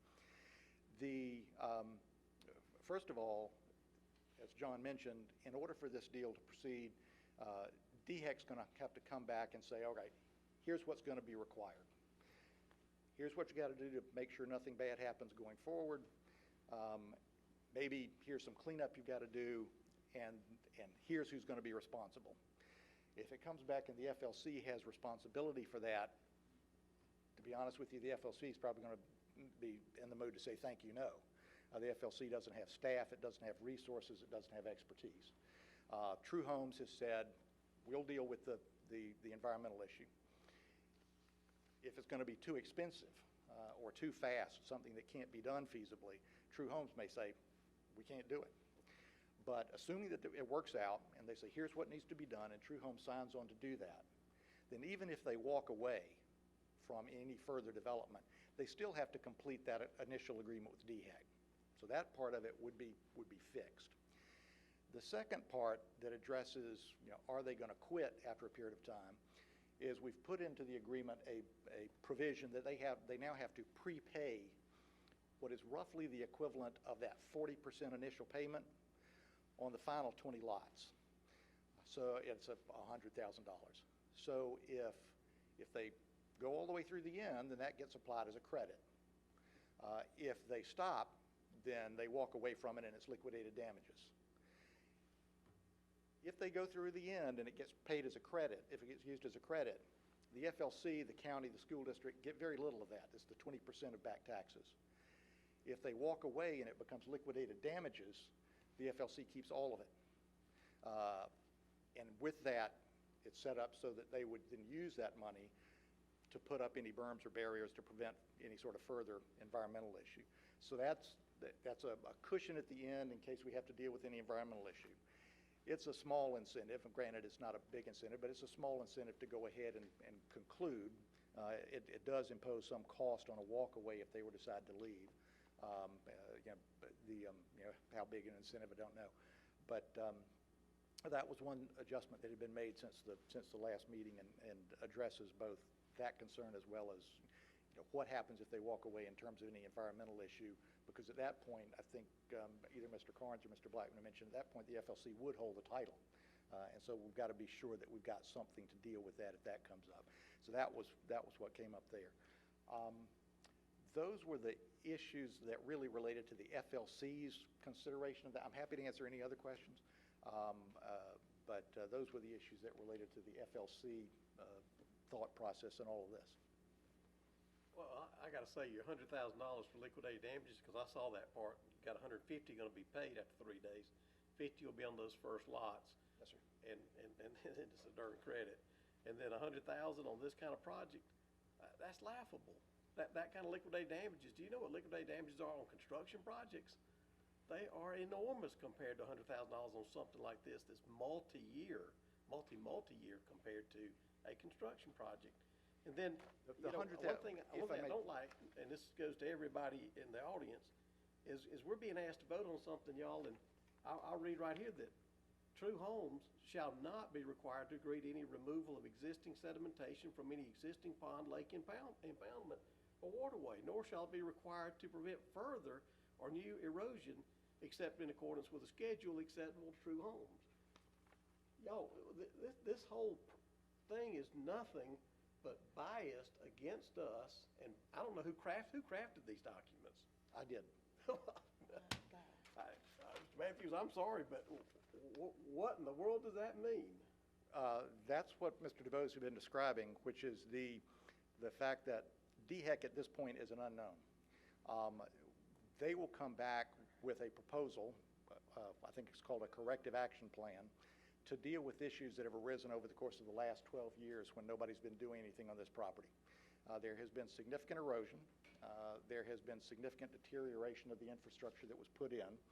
I was on site meeting with DHEC, with True Homes, I guess about 3 weeks ago. And you can see places where, for example, the curbing on the street, where the road pavement, you might see a 2-foot section of the curb, and then on either side of that, the sediment over it, bushes and shrubs have grown up into it. And DHEC is obviously concerned about that, rightly so. That's their statutory mandate. The question then came up, all right, who's going to be responsible? And it ain't going to be the FLC, and it ain't going to be the county. That was starting point. True Homes said, we'll deal with it, but we're in this for a business proposition. If it's too expensive, we can't just write a blank check. We can't say we'll do whatever it takes. We've got to see what that is first. All right, let's, Wait, Mr. Matthews, but you missed my whole point. We were brought something, we voted unanimous. I just want to go ahead and move it forward, show a little bit of compromising to Ms. McGriff and things like that. But I wasn't completely convinced because y'all didn't even have this document in our package last meeting.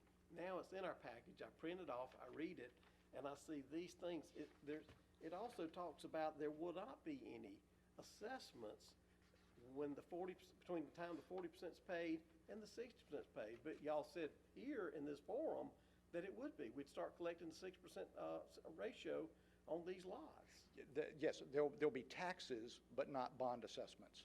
The taxes kick in as soon as... Assessments in property tax parlance, which property tax law is terrible. It's just obviously the worst written tax law in South Carolina. Assessment is property taxes too. So that needs to be clarified.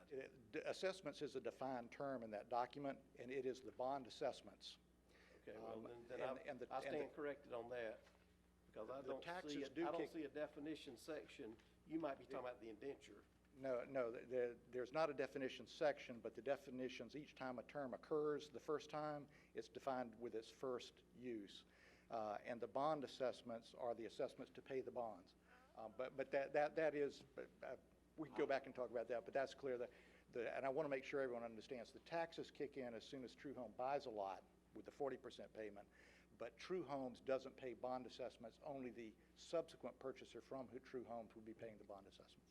Again, last meeting, I was concerned they couldn't pull this off. They could not go through the 7-year period financially. That's why I asked for financials. Still obviously haven't gotten it for some reason. Don't know why. Now I look at it, and I'm hearing that they're very, very strong. So now my next question is, why are we even in this position with these people? let's Let's have our public hearing and get a motion. Let's bring this to the floor to discuss it. So let's do that. I think we'd have got way ahead of where we need to be. There is a public hearing on this. Mr. Willis, did anyone Mr. Chairman, nobody signed up for the public hearing. All right, we'll move past the public hearing, and I'm looking for a motion to bring this matter to the floor. Make that motion. All right, got a motion from Mr. Honeycutt for approval, a second from Ms. McGriff. Discussion. I think we've talked it to death, so we need to decide on what we're gonna do, whether we're gonna table, delay it until, more information is come before us. But I think, as presented to me tonight, I am okay with it, because I think we're getting too much in the details of the agreement, which we did not make. It was the Fortune Land Commission, True Homes, and the bond folks. They're okay with it. So we're getting into the details of the negotiations that they did. Well, we're voting on it. We're the But ultimate authority. they can't move forward, Alan, unless we vote for it to move forward. Right. So it's And it if becomes we our don't vote to move it forward, nothing is gonna happen on their end or our end. So I would much rather have some activity going. Well, I would like to know whether this is a viable deal or not with DHEC before I struggle around and make a vote. I mean, I would like to know if it's gonna go from that point. Before the third reading, it will be presented. Well, I'm not gonna vote on for this reason, for this All right, reason. we have a on that. motion on the floor for approval, and a second on the floor. But we also, I can tell there's some interest in delaying this, possibly deferring it.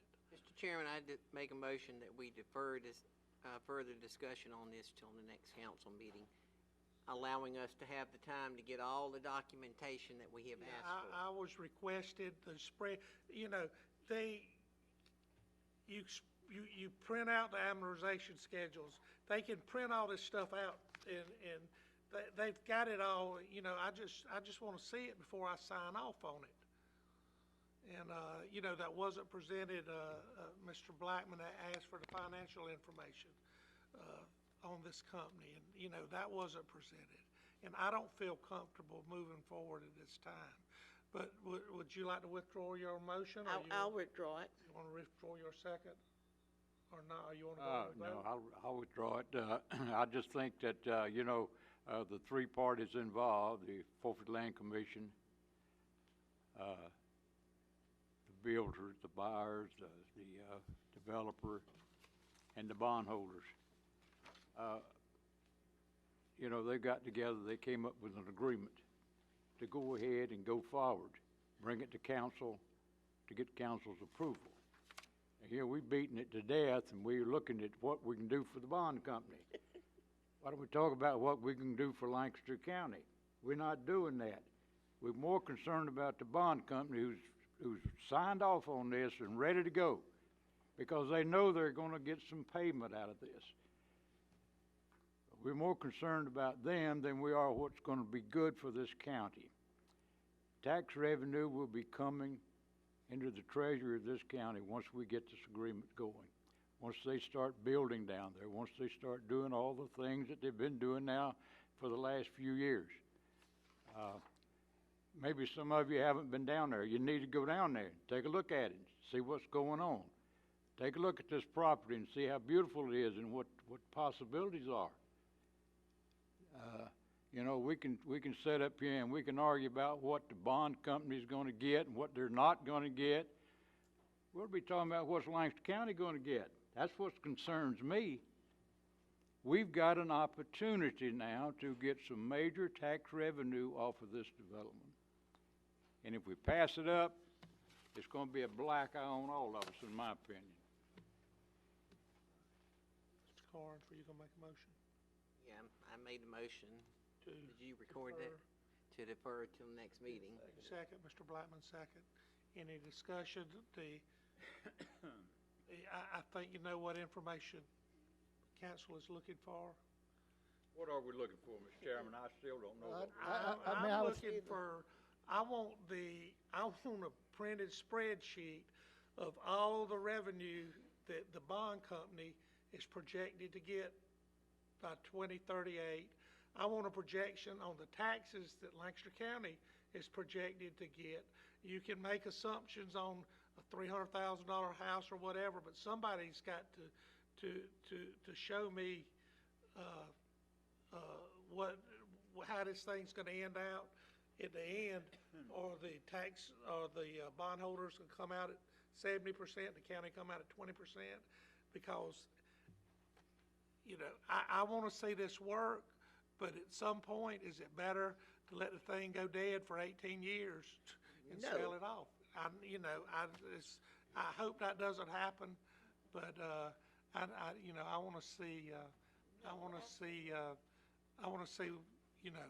We had a development up in Indian Land called Edenmore. Edenmore was turned into a real dump. This company came in and now is one of the most magnificent developments in the Indian Land area. They've got it all up there. They didn't, as far as I know, they didn't come to council asking for all this information. The three people involved with negotiations got things done and came and brought it to us, and we took care of it. But we're not doing it tonight. We're passing the buck. Mr. Chairman, if I could, one thing in addition to some of that, and kind of putting John and Michael and Steve on the spot, I'd like to see if we could get maybe a legal opinion on exactly, what council's voting on. I just want to make sure council understands. There's been talk about voting on the DHEC agreements. Council's not voting on any of that, because the only Yeah, thing we're but voting on we is a can bond base amendment. our vote I'm gonna on place whether my- I vote to move this bond adjustment forward on the project. And I'm entitled to know everything about, my constituents. I've been catching some hell because of the article in the paper. You giving away $800,000 in tax revenue. I've got to explain to people what that's about, and you're telling me I have no authority to question what somebody else is doing when certainly it's do. the I just county wanna make council sure signs off on that. I disagree with you. Right, I certainly want to make sure council Wait a can minute, question, Steve. but I think we have a right as council members to explain things to our constituents. That's what we're supposed to do when they ask us questions. So to me, that's not a negative. That's giving them the information that we know what's going on. But if we've got questions about this negotiation between the builder, the Forestry Land Commission, and the bondholders, we should have been in the meeting because they made the deal. We didn't make the deal. And that's my point. I just want to make sure we have something to provide council information. Some of the things that have been discussed and decided on, the Forfeited Land Commission is statutorily separate from the county. It's not under control of county council, county administrator. They're statutorily independent. And just wanted to make sure that y'all had something, somebody questions this particular aspect of it. The only thing council's being asked is the bond amendments. But for the bond amendments, we wouldn't even be talking about this. If we Council don't, would have if we no don't input. pass a bond amendment, what happens? I don't know if it could move forward on its own or not. That'd be a Well, I mean, question that's, for Michael and Forfeited Land Commission. That's my question. To Mr. Matthews' point, the delinquent taxes and assessments on these lots right now are what? Probably some of them 40, 50K worth of delinquent assessments and taxes on many of these lots are such that if someone went to buy a lot by itself and had to pay assessments, basically would make it unfeasible. So unless another deal like this comes along where there's bond modifications and the bondholders take a haircut, and the county presumably takes some haircut as well, things will just sit there till 2038 probably. Again, someone might come around 5-6 years from now, but the problem with the increase in assessments and the degradation of the infrastructure that's in the ground already, the problem is going to get worse, and the properties will theoretically be less appealing because there's more bond assessments piled on them. And again, maybe someone works out another deal, maybe not, but I don't know that time is the friend of the county on this. Chairman, I'd make a suggestion that anybody that's got anything that they want information for, that they give it to, I guess, the administrator in writing, and then that be known that it needs to be on the dais when we meet next time.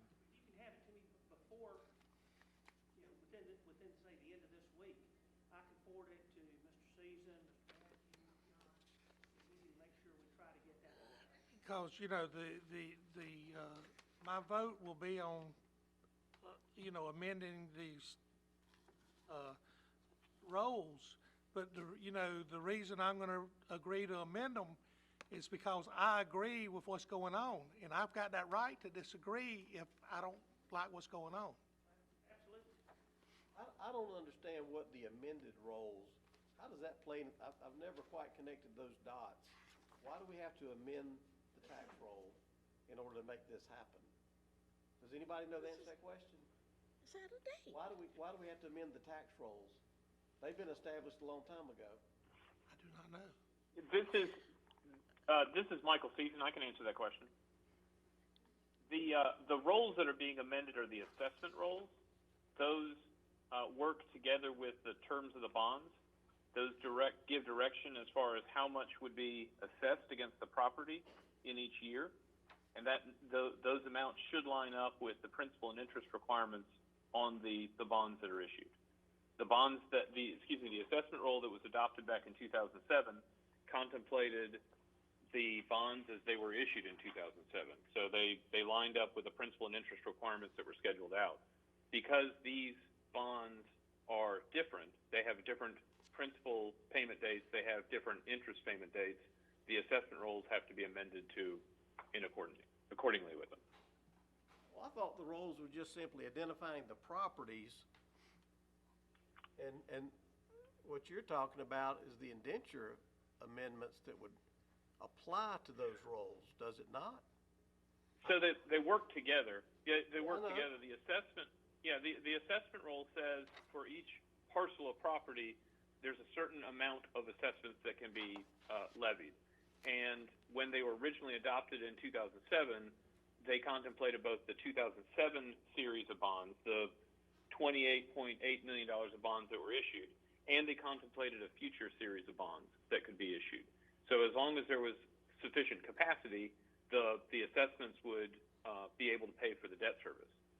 Okay. The bonds, when they were originally issued, were split into two series, right? The $9 million of 2007A bonds matured from 2008 all the way to 2039. The 2007B bonds matured in 2017. And so the assessment role has to change because the terms of the bonds change. Now, instead of having bonds, one series of bonds that matures in only 4 or 5 years, they'll all mature in 2039. Okay, thank you. Mr. Chairman, I'm still going to question why we're as concerned about the bond holders, more concerned about them than we are this county. We had 3 entities that got together and negotiated an agreement. They came to us to ask for our approval of that agreement. They've done a good job. The land has sat there for years and years and years, and nothing has been done. And now the Forfeited Land Commission, as I understand it, is very happy over the possibility that this land can be used to put beautiful homes on. The county will be getting tax revenue, but why we're more interested in what the bond people are going to get than what we are as a county. And we represent the county, and that's beyond me, why we're continually talking, wanting all this reports about bonds, when it's none of our business, really. We're going to vote on a proposal that was made through negotiations. And I think we wasted a lot of time here tonight. Mr. Chairman, I'd like to see us take a break. I'm an old man. I have to pee every night. Let's get through this. We got a motion on the floor to defer, and a second for Mr. Blackman. We're ready to vote. All in favor, raise your right hand. Opposed? So we got a unanimous agreement to defer this to a later date. You'll miss that, aren't you, Joe? All right, we're going to take a 10-minute break. We're going to adjourn.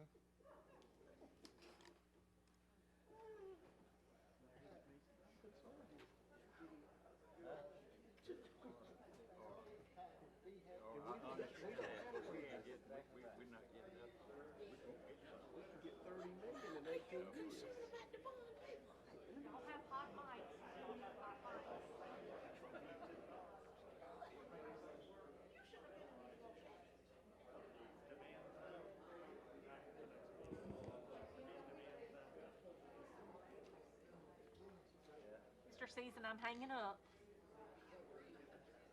Okay, thank you. Okay, thank you.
I didn't see where his, he didn't give his address, or he gave a street, but he didn't give the city, so.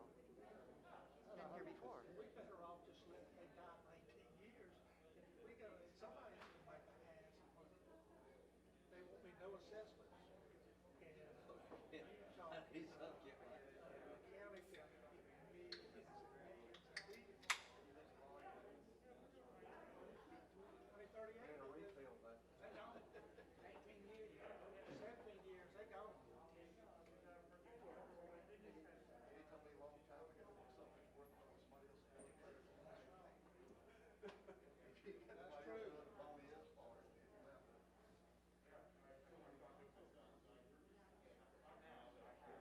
How you doing, buddy? I think Alan's argument is ridiculous. The county didn't put up no money. He lose money with the head start. Yeah. Yeah, I think the concerns is more, I can't, they paid that $800,000, gonna make all these millions. I think that's a lot of what's coming about it, you know.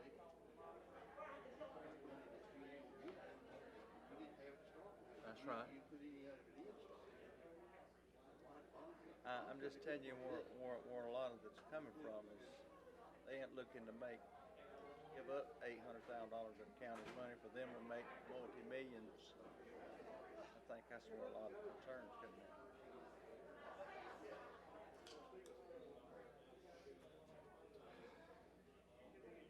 That's right. Yep, somebody.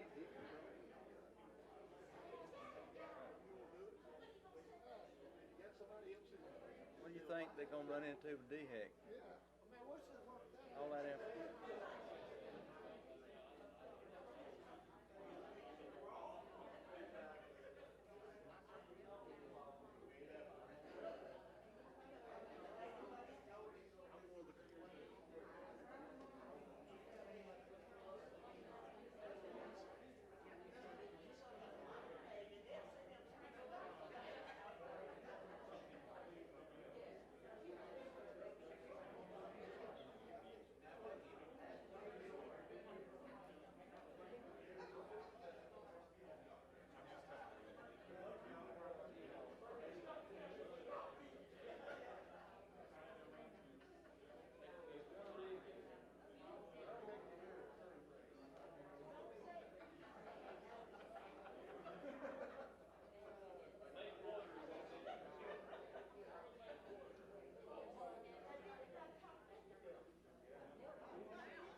Hey, we're gonna try to start back in the next couple of minutes.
Okay.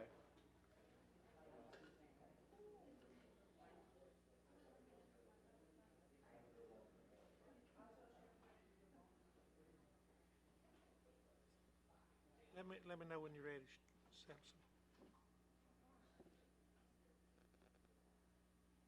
We need to get him a drink, I think. Gotta wait on Brian. We should have a rule that says if anybody speaks, they have to stay for the whole meeting like we do. No. We'll get started back in just a minute when Mr. Carnes gets back in.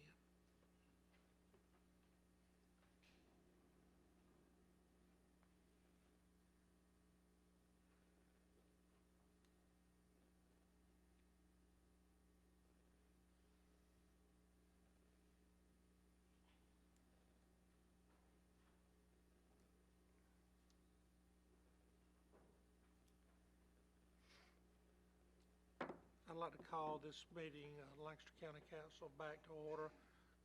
Let's start back up with it's 8A, Resolution 1164-R 2021 regarding approving the annual assessment roll for the Edgewater Improvement District. I have a motion. So moved. Second. Motion for Mr. Honeycutt, second for Ms. McGriff. Mr. Willis? Mr. Chairman, members of the council, these comments will apply to everything till we get down to item H, the debt service, and that's tax millage for Reed Point, so it's a little different. But as you heard from Mr. Season, every year we have to go through the resolutions to update the assessment rolls for the bond assessments on a number of different locations. Majority of these are performed by MuniCap, some are by DTA. All are reviewed by our attorneys at Burr Foreman. Really nothing to add other than it's that time of year again. All right, questions? Discussion? The one we're voting on right now is just Which one is this? Have to do every This is year. the existing, the existing Edgewater Yeah. one? Correct. Okay. Correct, and current item 8B, 1165R 2021 is current Edgewater 2, not the contemplated new Edgewater 2 that's before y'all on the ordinance. It's the existing assessment structure, and even though those assessments aren't getting paid in Edgewater 2, the roll has to be adopted every year. Okay. But right now, we're just voting on one. Correct. 8A at this point. Comments would apply to all. Well, we're kind of out of order, and this isn't working too well. That's why I'm asking. okay, any more question or discussion? Got a motion on the floor for approval. All in favor, raise your right hand. We have unanimous approval. 8B. What's that? Charlie. 8B, Resolution 1165-R 2021 regarding approving the annual assessment roll for Edgewater 2 Improvement District. Do I have a motion? So moved. Second. Motion for Mr. Honeycutt, second for Ms. McGriff. Any discussion? Hearing done, we're ready to vote. All in favor, raise your right hand. Opposed? Now, this is let me get this right. Edgewater 2 is, Correct. That Edgewater 2 is a matter before y'all on ordinance 2021-1764, but the current annual assessment rolls exist in Edgewater 2, even though they're in default. As y'all see from the attachments, these are those 2007 Series A. this hadn't been altered. This is just the same, what's there. Yeah, correct? yes, I believe the DTA assessment roll here. All right. Okay, well, we voted on that, and it passes 6-4 and 1 opposed. Let's go down to D, Resolution 1166-R 2021 regarding approving the annual assessment roll for the Sun City Carolina Lakes Improvement District. I have a motion. Motion to approve. Motion for Mr. Graham. I have Second. a second. Second for Ms. McGriff. Any discussion? All in favor, raise your right hand. We have unanimous approval. 8 Resolution 1167-R2021 regarding approving the annual assessment roll for the Bond Area 1 of the Walnut Creek Improvement District. Do I have a motion? Motion to approve. Second. From Ms. McGriff, second from Mr. Blackman. Discussion. I have one question, Mr. Chairman. Go ahead. Probably should ask this on the first one. Are we getting the maximum administrative fee paid to the county every time we do one of these?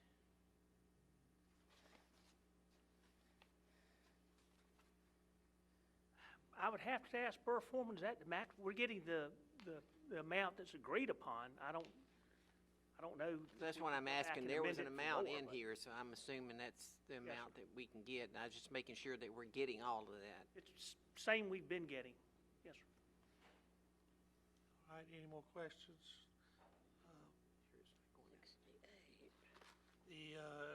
Have a motion for approval of Resolution 1167-R2021. All in favor, raise your right hand. We have unanimous approval. F, Resolution 1168-R2021 regarding approving the annual assessment roll for Bond Area 2 of the Walnut Creek Improvement District. Do I have a motion? Motion to approve. Ms. McGriff. Second. Second from Mr. Mosteller. Any discussion? All in favor, raise your right hand. We have unanimous approval. Resolution 1169-R2021 regarding approving the annual assessment roll for the Bond Area 3 of the Walnut Creek Improvement District. Do I have a motion? Motion to approve. Motion Second. from Mr. Honeycutt. I heard second from Mr. Graham. Any I think discussion? Mr. Graham made the motion. Did you make the motion? I did make the motion. Second. And then Honeycutt seconded. I apologize. That's okay. All in favor, raise your right hand. We have unanimous approval. Resolution 1170-R2021 regarding the levy and collection of debt service millage in Reed Point. Do I have a motion? Motion to approve. Motion from Ms. McGriff. Second. Second from Mr. Graham. Any discussion? Mr. Mr. Willis. Chairman, Go ahead, Mr. would you simply note, this one's a little different. It's not the assessment roll for bonds. We actually do a bond anticipation note on this, and it changes annually because we do pay down some of the principal, and we have again this year. This is prepared by Franny Heiser, our bond attorney, and it's for the road improvements at Reed Point. Any questions or discussion? Hearing none, I think we're ready to vote. All in favor, raise your right hand. We have unanimous approval. Let's go down to J, third reading of ordinance 2021-1755 regarding rezoning property located at 2329 and 2347 Charlotte Highway from LDR and PB to GB, applicant S and KB Properties. Do I have a motion? I need to recuse myself. Okay, all right. Mr. Blackman's going to recuse himself. Do I have a motion? Motion to approve. Second. A motion from Mr. Carnes, second from Mr. Mosteller. Anything we need to know about this, Mr. Burhans? Yes, sir. Staff has nothing further to add. Okay. All right. Any questions? Okay, thank you. I think we're ready to vote. All in favor, raise your right hand. We have a 6-0 vote with one recusal. Get Mr. Blackman back in.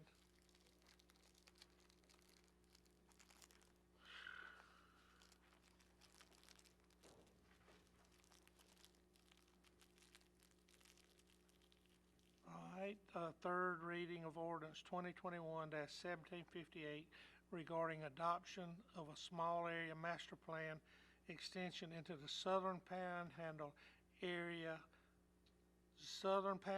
Small Area Plan. To have a motion. Motion to approve. Motion Second. from Mr. Graham. Second from Mr. Carnes. Mr. Burhans.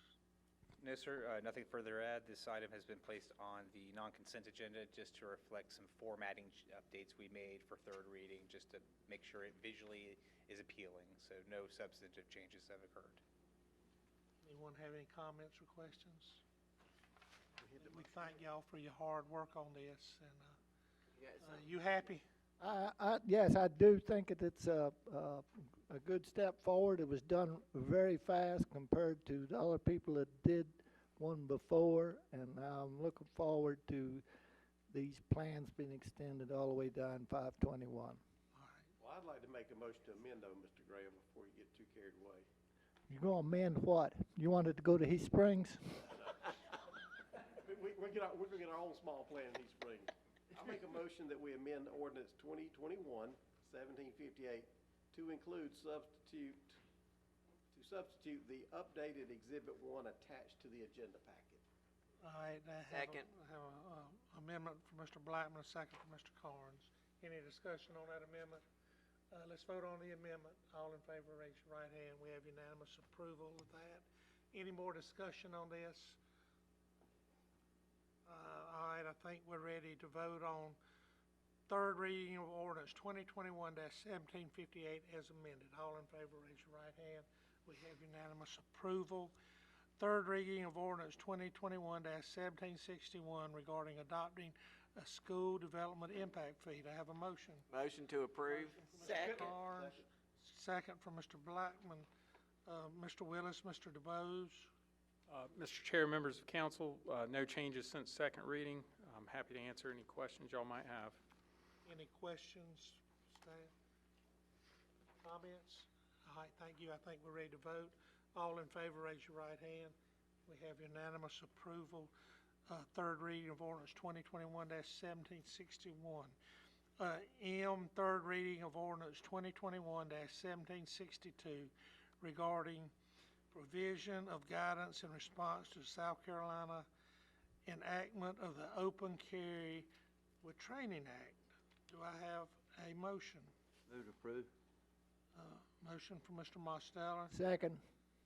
Second from Mr. Graham. Mr. DeBose. Mr. Chair, members of council, no changes since second reading. Did get some very good feedback from Ms. Shannon Cato in zoning about a few little nitpick things to add to the permit, just to make it more complete. So just want to give her some credit there, but no substantive edits to the actual ordinance and nothing to add. All right, any questions for Mr. DeBose? Any discussion? I think we're ready to vote on third reading of ordinance 2021-1762. All in favor, raise your right hand. We have unanimous approval. And public hearing and first reading of ordinance 2021-1765 regarding rezoning property located at 2239 McElwain Road from GB to MDR, applicant Mark Bridges. Mr. Chairman, I need to recuse myself on this one also. All right. You related to a lot of people tonight, Alan. All right, we do have a, go ahead, Mr. Burhans. Just a moment. Okay, I think I'm just going to go ahead and kick off. It looks like we're having some technical challenges. Mr. Chairman, members of council, thank you. This is a proposed rezoning of a single parcel totaling approximately 0.46 acres located at 2239 McElwain Road near the intersection of McElwain Road and Doc Garris Road. The proposal is to rezone the parcel from general business to medium-density residential. This parcel was previously zoned residential under the old UDO, and in 2016, when the county did a comprehensive zoning map adoption, somehow it was changed to commercial, and we're not sure how that happened. So the current owner of the property is wishing it to revert back to residential, which it was zoned in 2015. So that is the underlying intent. The Planning Commission heard this item at their previous meeting in August, and there were no public comments, and the Planning Commission ultimately voted unanimously to recommend approval of the rezoning, which is consistent with staff's recommendation. They also found it consistent with the comprehensive plan. I'll certainly make myself available for any questions that you have. Any questions for Mr. Burhans? All right, thank you. We do have a public hearing on this. Did anyone sign up, Mr. Willis. Chairman, nobody signed up for the public hearing. Also, just as information for council, as we've done previously, when we have one of these that popped up and it was rezoned in error when we were doing the map amendments, there was no charge to the applicant on this rezoning. All right. Now, no one signed up. We'll move past our public hearing. I'm looking for a motion to bring this matter to the floor. Motion to approve. Second. For Ms. McGriff, a second for Mr. Carnes. Any discussion, questions? We ready to vote? All in favor, raise your right hand. We got 6 for and 1 abstained. So this will stay on the non-consent. Yep.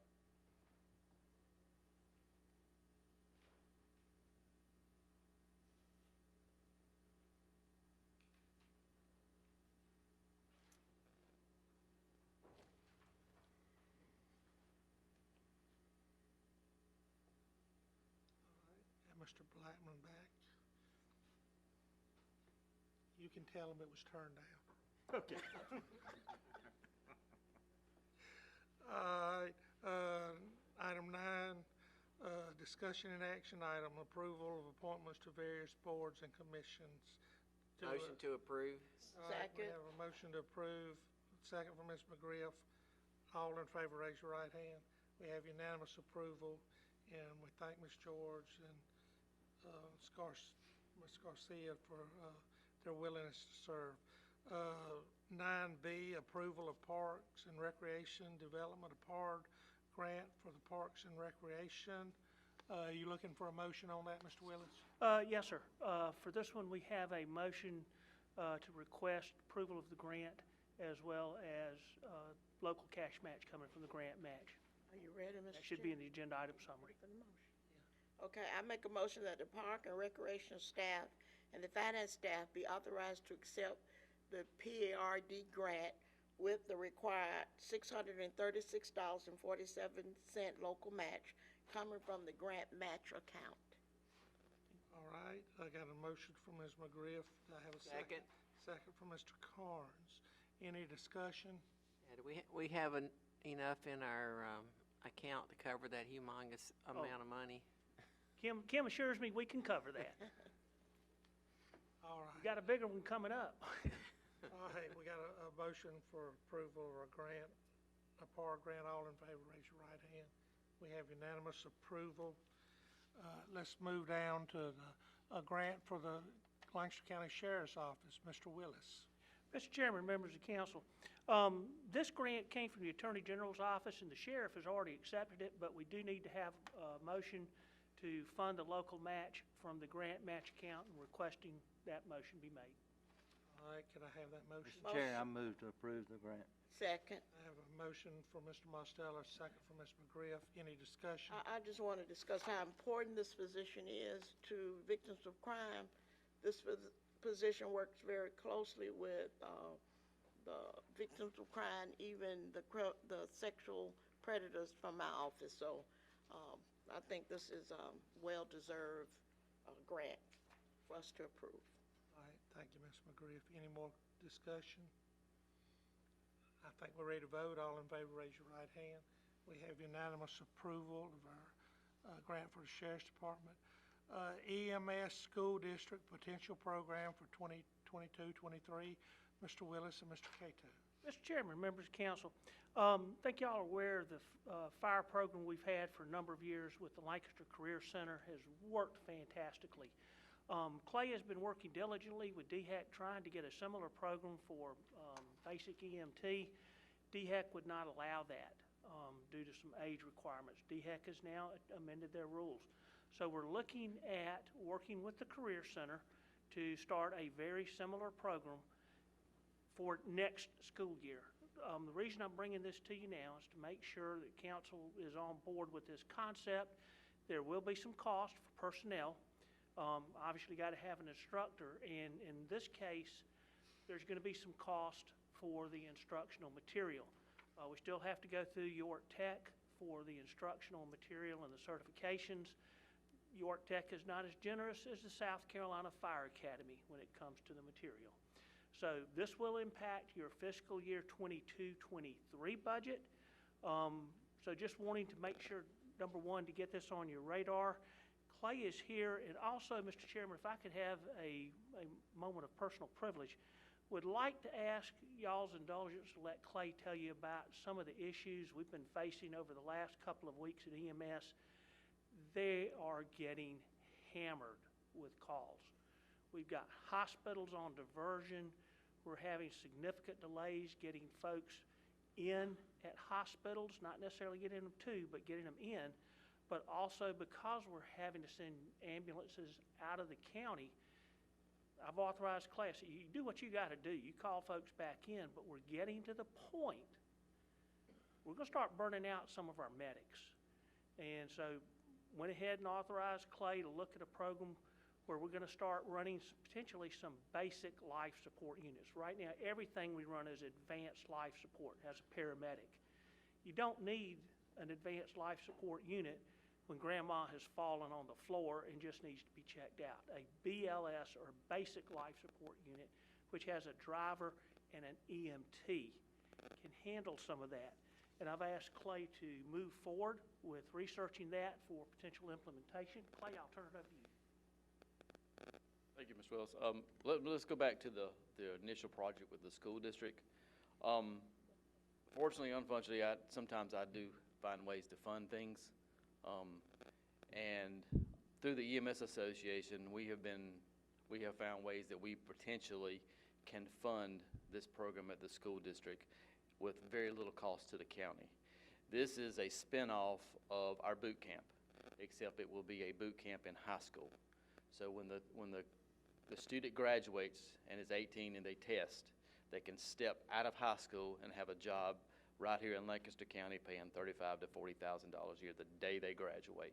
Actually, they can start working part-time before they graduate if they're 18 and they're already test. The funding is through the South Carolina Department of Education. This is some K through 12 funding. Forgotten the little acronym, pardon me on that, but the EMS Association is now hired we have a full-time lobbyist, and we've actually hired a lady who used to work for the Department of Education who's very familiar with their funding sources. Also, these students would be eligible because they'll be dual enrolled with York Tech. They'll be dual enrolled and would be eligible for life scholarships and state funding. So I have two funding sources that could completely pay for the student's cost for the class, which will probably run somewhere between $500 and $800 a student. The only cost to the county right now we're looking at is the cost of the instructor. I have an instructor already on staff and y'all have met her name's Stacy Chapman. She's taught our last two boots camps. She has a wonderful record of getting students through the class and successfully passing. This is something she's very, very interested in doing. I can see her transitioning into that role. I would just need to replace her current duties with a body. And that's pretty much it for the school district. We actually met last week with them, and the school district is excited as much as we are about this. Here's a chance to offer some more hands-on experience and get jobs right here in Lancaster County. And my philosophy of them was if we can grow them and keep them here, then we develop loyalty to Lancaster County. And why do we let good people leave our county? Let's keep them here. Mr. Chair. Go ahead. Is any other county doing this? Is this to be a first time? There are some counties that is beginning to do it. Richland County is researching it right now. Greenville actually does it, but they don't do it through their school district. They do it through technical colleges. So the classes are actually taught after class. What really changed the ball is when Lancaster County they went from what I went through Lancaster County is, Monday through Friday your classes, or you got class 1, class 2, class 3, class 4. Now they block scheduling. So we can take two blocks together to add the hours. The whole issue has been the amount of classroom hours. To teach an EMT, the state requires a minimum of 200 hours. Our boot camp is producing them with 400 hours. So we're giving them double the education, and we're making better quality EMTs, which in turn gives better patient care, which is what we'll be able to do with this. Mr. Chair, one more thing. Clay, I just want to thank you and your EMS workers for all you do. And I'm going to get teary up here because you are putting yourself in a position and your workers to save lives, and I appreciate it. Well, we thank you. That's what we signed up to do, ma'am. We can't thank y'all enough, and we know what y'all been through with your EMS family, and we got an email last week, one day, of the busiest day ever in the history. Well, we broke that. Yeah. We've broken that now, and that's what Mr. Willis was alluding to. This past Friday, y'all know it was a very tragic event in the history of the United States. Well, we unfortunately here in Lancaster County had a very tragic event on EMS. We hit almost 100 EMS calls in one day. That supersedes the busiest day we've ever had by over 20 calls in one day. And we had one truck that ran 18 calls in a 24-hour period. That's almost averaging one call an hour. The people did not even get to go to bed. Y'all do what you got to do. We'll worry about the money later. I mean, that's don't worry about no budget. Saving lives, and that's number one. Make sure y'all stay in. Yeah, no, I don't think. My concern, Mr. Harper, is we're going to break an all-time record. We're going to probably hit 20,000 or more calls. When I started this job, and this coming April will be 10 years ago, we were running 10 and 11,000 calls in this county. We have doubled that in the 10 years. My fear is that the employees are going to get burned out, and we already have had plenty of people get COVID. We just lost one. I've got 3 out with COVID right now. I've got 3 out with workers' comp. The people are going to look outside of Lancaster County because they can make almost the same thing and work less. I'm trying to do everything we can. So everything we can do to help support these guys and gals, it would be just absolutely wonderful. I think I can only speak for myself, but I can look around that council will do what they can do. I know that I've stood here plenty of times and asked, and I sent Mr. Willis an email this morning. And I said, I know I sound like a broken record, but when I come in the morning, I look at them and I listen to the radio all night, and I hear them getting constantly hammered. And when we have to sit there and we have to call Chester, York, Union County, North Carolina, Kershaw County, and Chesterfield County into our county at one time to supersede the 9 ambulances that we got on the road, I told him my comment was, we need help, and we need help now before something bad happens. Clay, I tell you, even without the emails, I know y'all been busy, because there ain't been a day in the last 7 to 14 days that I've been out riding around doing stuff, and they're out there on the call. I mean, I'm getting out of the way so they can come on around. We're transporting patients to Providence Northeast, if you know where that is. I just want to say, man, I really appreciate the men and women of EMS. I want to reiterate what Ms. McGriff said. Chair, I got a couple comments. Clay, going back to the school thing, there are a lot of these kids go into high school, they don't have a clue what they want to do, and I think this will excite some of them to get into this program. They normally wouldn't. They might not have ever thought of that as a career, as an EMT or paramedics. I applaud you for this. I believe this thing is going to take off. Well, to us, we are healthcare professionals, and whether a person takes this class and stays in EMS or goes further, becomes a nurse, a physician, or a doctor, they now have the beginning and they can get experience. And to me, doing what we do makes a better nurse, it makes a better doctor, because when the doctor and the nurse is in the ER asking us questions, they've been there, done that, got the t-shirt, so they know what it's like for us on the street to go into a house or get in a ditch or go in the woods. One more question. How many years will this be offered to us? Will it just be a one-year thing? We want this to be exactly like Mr. Willis said with the fire. We want this to be an every year thing. And our hope is the school year we do this, and then the summer we go back and do the boot camp. So we'll be offering. You'll get new people. How long will it take somebody? It'll take the complete school year. How long? Complete school year. Yeah, I got It'll you. Then start. You'll get a new group the next year. In the next school great. year, we will get another one. Yes, sir. You can really get a good turnaround by doing that. That's great. And the program then allows students in the high schools to have some kind of medical training. So God forbid we had one of those events that we read about somewhere else, that we have some people that have some knowledge to begin some type of assessment or training or treatment in the school before we ever get on the scene. It's just more hands for us. All right, We need a motion for we this, don't or? need any action right now. Mr. Chairman? Go ahead, Mr. Corn. This will impact your fiscal year 22-23 budget, but in moving forward on this, we're kind of making a commitment into 22-23. I don't. We hear you I don't clear think and you we got any- approve. I don't think nobody will have an issue. Yeah, we hear you loud and clear, and my heart is with you, Clay. Mr. Chairman, Ms. McGriff and I both had the privilege of being on the school board when the firefighters class was approved, and I can't think of anything more fitting than that we start a class with EMS, because there have been so many good things that came out of the firefighter class, and I can't see anything but great things coming out of this class, and I thank you and your staff for putting the effort in to get this put together, Clay, and for all the innovation that you have brought to EMS since you've been here. My hat's off to you. Yeah, you know I'm crazy because I ask y'all crazy questions. Hey, what do y'all think about this? Let's try this idea. I probably have a few more, but we'll save those for later. And we're crazy because we agree with you. We go along with it. And Mr. Willis, I wanted to touch base, the Pappers that you guys approved last, they were arrived yesterday. If anybody's got any extra time, I have about 8 big pallets like this that I need to help organize and label. So if you got any free time, just come on out. We'll put you to work. All right. While we on EMS, I got one more thing. Steve, what's the hold up on the EMS headquarters?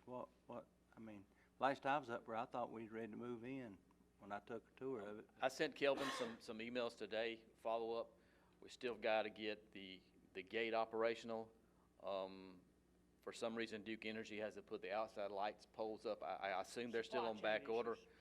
And we can't teach any classes to move. I don't want people in the building at night because there's no light. It's a safety issue. So I'm holding them back for that.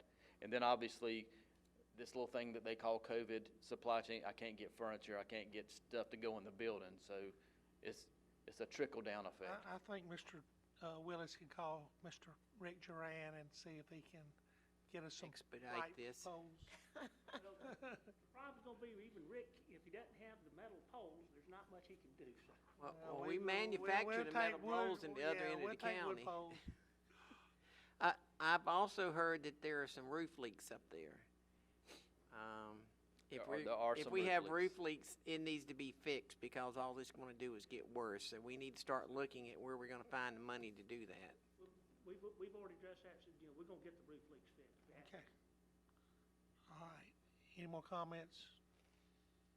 Thank y'all. We appreciate everything y'all do. Mention real quickly, don't forget, we also started this year with the telecommunicators. So the Lancaster County School District Career Center has been a godsend. We're getting firefighters, we're getting telecommunicators. Next year, we'll be getting EMTs.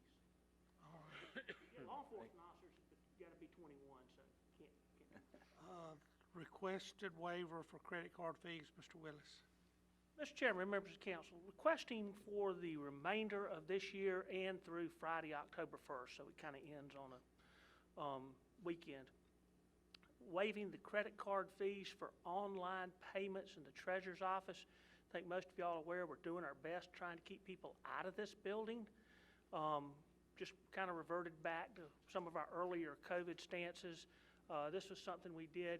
But I'm only asking through October the 1st for online payments, because starting the second week of October, real estate bills comes out. I'm not asking you to waive credit card fees on that. This would just simply, the only thing we have coming up now would be car taxes. Anything we can do to encourage people to use the online services, I agree. Do you need a motion for us, or? Yes, sir. So moved. Motion from Ms. McGriff, second from Mr. Mostello. All in favor, raise your right hand. We have unanimous approval. All right, reply from the National Association of Counties on proposed homeless program. Mr. Willis. Mr. Chairman, members of council, this is something that came to y'all previously. This is one of those times I have to sit here with egg on my face, because originally we were informed we would be able to get a response from Treasury on particular projects. Well, the feds lied. We've since confirmed with the National Association of Counties, Treasury is not going to vet or sign off on individual projects. They're going to be up to, if it meets the criteria, then, you know, council can run with it. So we're bringing this one back to you. Basically, at this point, we have the agreement from, not agreement, but we have the response from the National Association of Counties. This project does meet the criteria for ARPA funding. We are addressing one of the stated areas that can be addressed, homelessness. It is within the 3 qualified census tracts.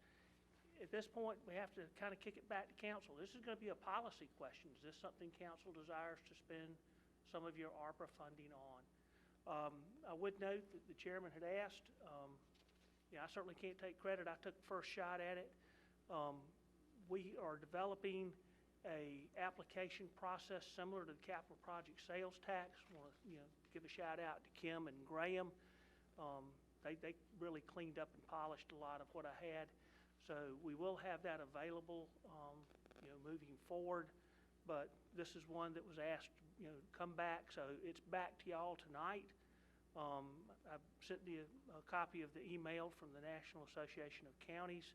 Should be in your package. Again, this is a policy decision. Is this something council desires to spend the money on? I want to start. I'll start. This is a proposal or a project that came before us at our last council meeting.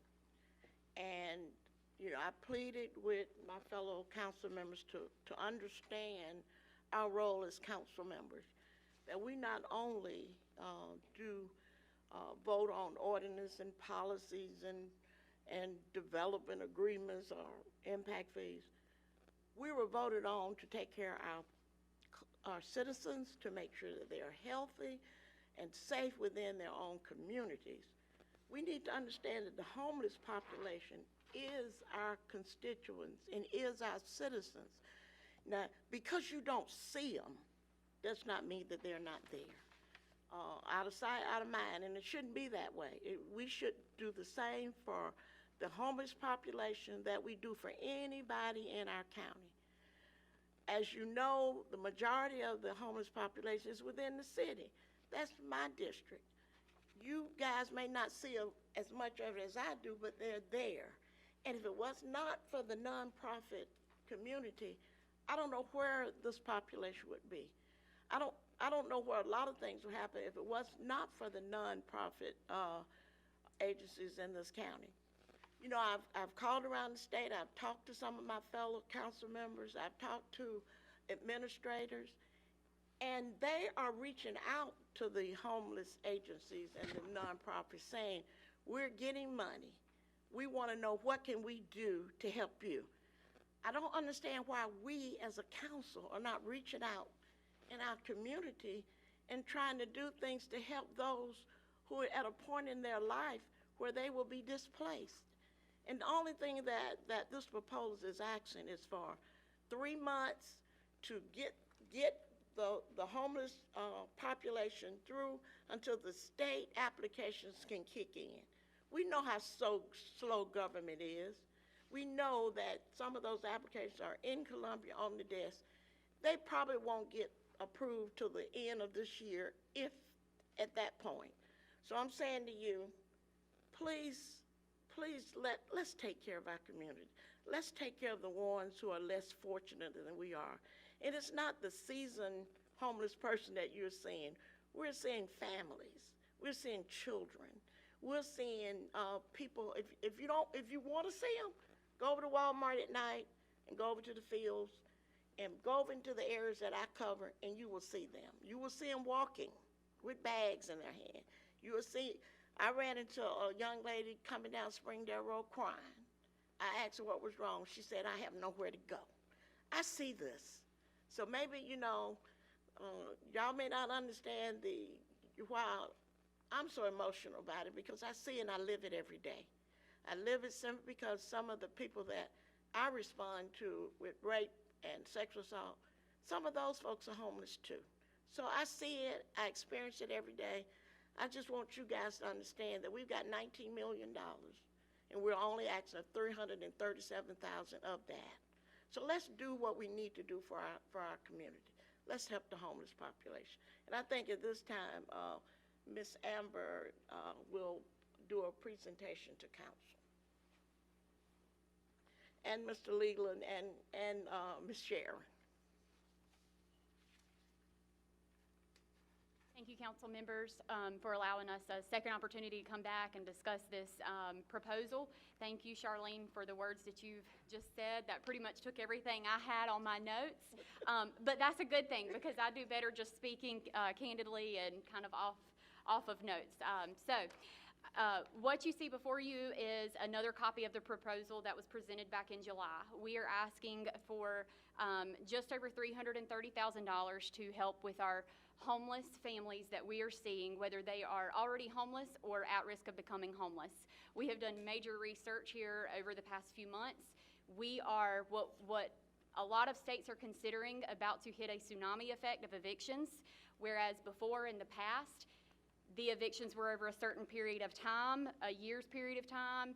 There's been a moratorium, and we understand that landlords are having to do what they can do to take care of their own families. We are not putting pressure on them, but what we want to present to you is something that we've never been presented before, and that's the simple fact that these evictions are coming in at one time. We have families in the past that have maybe went through this situation. They've been able to get assistance and get secured again. Well, now we have families that are being presented with this situation that have never been presented with this situation before. They're in crisis mode. They don't know where to turn, and ultimately, there's nowhere for them to turn. They end up on our doorsteps with myself, with Leland, with Sharon, with multiple other agencies that support Latch. We are supported by many people and many nonprofits that are able to kind of put resources together and piece things together so that we can fill this gap. But ultimately, that gap is not having a shelter. We have in the past been able to reach out to other counties. We've been able to transport our homeless to other counties that have been able to support our homeless, whereas now they're also at capacity. They're dealing with this same situation. They're dealing with having to support and assist their own homeless residents or the ones that are at risk of becoming homeless. So when we call, hey, do you have room? No. We have nothing. We're all at capacity. There's a waiting list for everything. So our clients who we're starting to see now, there's no options for them. The plan, the proposal that we have put forth to you guys that we're asking for assistance here, yes, it's for one-time funds, but it's one-time funds that we've never had. It's one-time funds that could go to a temporary homeless shelter that we've never had. To support a population that we have, as a whole community, have never been able to support. And this is a population that is considered vulnerable. It's one of the most vulnerable populations here in Lancaster County. We have to support them, because if we don't, who will? So this is an opportunity for us to come together to create and get these people on the path of sustainability. There are some things within the proposal that I'm sure you have questions about. You know, we have tried to put everything on paper so that you guys can visually see, but it's just the gap in services. We also have a very close contact with the SC Stay Plus representatives that have been here, that have been putting in those applications. And while they have put in well over 150 applications just at the Lancaster County Library location, they're still beyond capacity. They've had to go to a appointment schedule because they were seeing so many people on the brink of eviction. And the other thing that I want to make clear is that most of these families are not on the brink of eviction because of the normal, they didn't pay up to rent. They weren't paid up on their rent. There are many other reasons, and there's many other layers to each and every situation that we are seeing, which is another reason why whenever we assess these situations, we assess each of them differently. While the process is still the same, we are having to, have one-on-one conversations with these people. And a lot of times, if we're not able to have those one-on-one conversations right then, we're not able to get back in contact with them because they don't have a phone and they may not have transportation. So there's multiple layers to each and every situation. Of the SC State Plus funds, I also want to make sure that you guys are aware that we are sending all of our clients there to apply. Every single person that we see, that is the first place that we're sending them. Go apply for the SC State Plus funds, because it is also available for homeless clients, and a lot of them do not realize it. That's what those funds are for. They are working very closely with us. They have been wonderful at what they're doing with getting clients into the application process. Of the applications that are going in now, I spoke to our representative just today, and she said that they have identified 7 homeless clients as of right now that are truly homeless. So there's 7 families, but there is a whole 150 or more that we could be seeing in the next couple of weeks, the next month, if we do not do something. They are going to be on the street. They're going to be unsafe. They're going to be unsheltered. They're going to be vulnerable. And it's not just adults. It's children who can't make decisions for themselves. It's children who depend on their families and their parents to take care of them. So, you know, that's another thing that we've never seen in the past. We've never seen so many children without homes and are having to double up. And all of this, every bit of this, is from the effects of COVID. We know this because every single one of us in this room have been affected by COVID negatively in some way, shape, or form. I have spoken to the SC State Plus representative to ask for guidance on how they're recognizing this, and that was her exact words. This is federal funds that have become available for everyone who has been negatively affected by COVID, somehow, some way impacted by COVID. This is our opportunity to be able to help these clients and get them back on their feet. We don't just want to help them right now. We want to be able to get them sustainable. We want to be able to give them the unemployment, the child care services, the wraparound services, the transportation. We want to be able to allow them a place to take a shower for an interview. It is legitimately those minor details that are minor to us, but to somebody who doesn't have access to that could mean a world of a difference in getting them employment and getting them to the next step forward. And that's our goal. We don't want to just give them a handout. We want to give them a step forward in this process. You know, I had some other points that I was going to discuss and get some information from our local police department, but during the process of giving them a call today, I had a client walk in the door. You would never know she was homeless by her look, by what she was wearing. She was actually supposed to start her job today, but couldn't, because after she sent her kids off to school, she had to go try to find families that could help her pay for another hotel night at the Super 8. So in order for her to get to her job, she needed to have that secured to make sure that when her kids got home after school today, they would have somewhere to sleep tonight.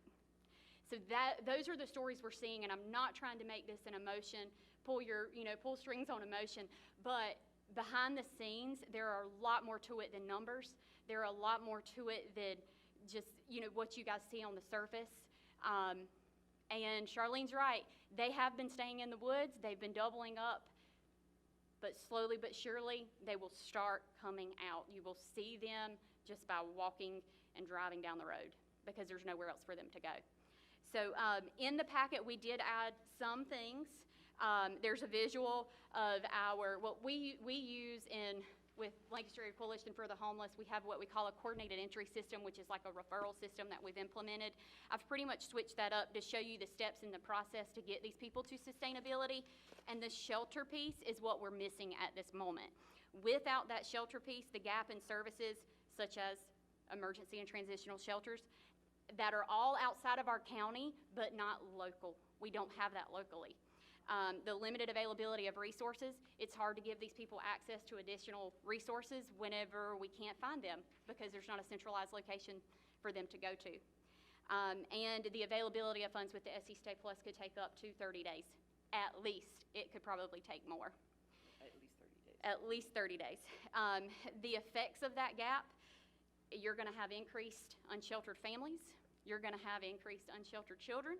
you're going to have an increase in public health and safety concern because we are in the height of a global pandemic and these people are going to be on the street. They are not going to be safe in their homes. They are not going to be safe anywhere because they don't have anywhere for them to go. There's not going to be anywhere for them to go. The centralized location, the lack of that, there's going to be unmet needs and there's going to be barriers that can't be overcome because they do not have the support they need just to get back on their feet by simply putting a roof over their head. And which leads to employment challenges. So we have many partners, like I said, that have come together to be a part of Latch to try to come up with some solutions. And I know this is not a permanent solution. This is not something that is going to be the answer to it all. And unfortunately, homelessness is not going away. I wish I could say that it was. I wish I could say that our rate is decreasing, but it is not. We are seeing more and more homeless individuals and families that we cannot assess. We do not have the manpower, the capacity, or the funds to provide to them to get them to the next step to get to sustainability. So, and I thank all the people that came before us to speak.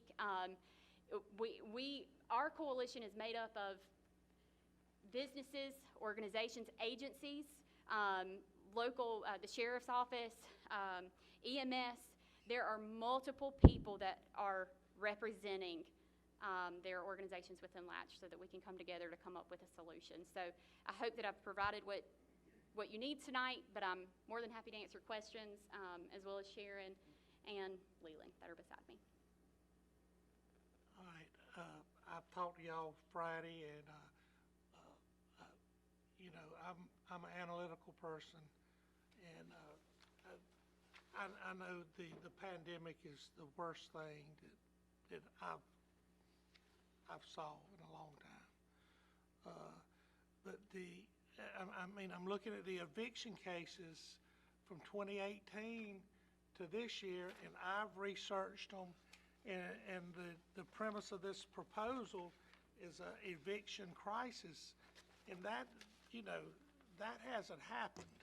Now, the homeless people, I know they're out there, and I don't know who would actually qualify to be able to stay in this shelter, because I know it's only, three census tracts?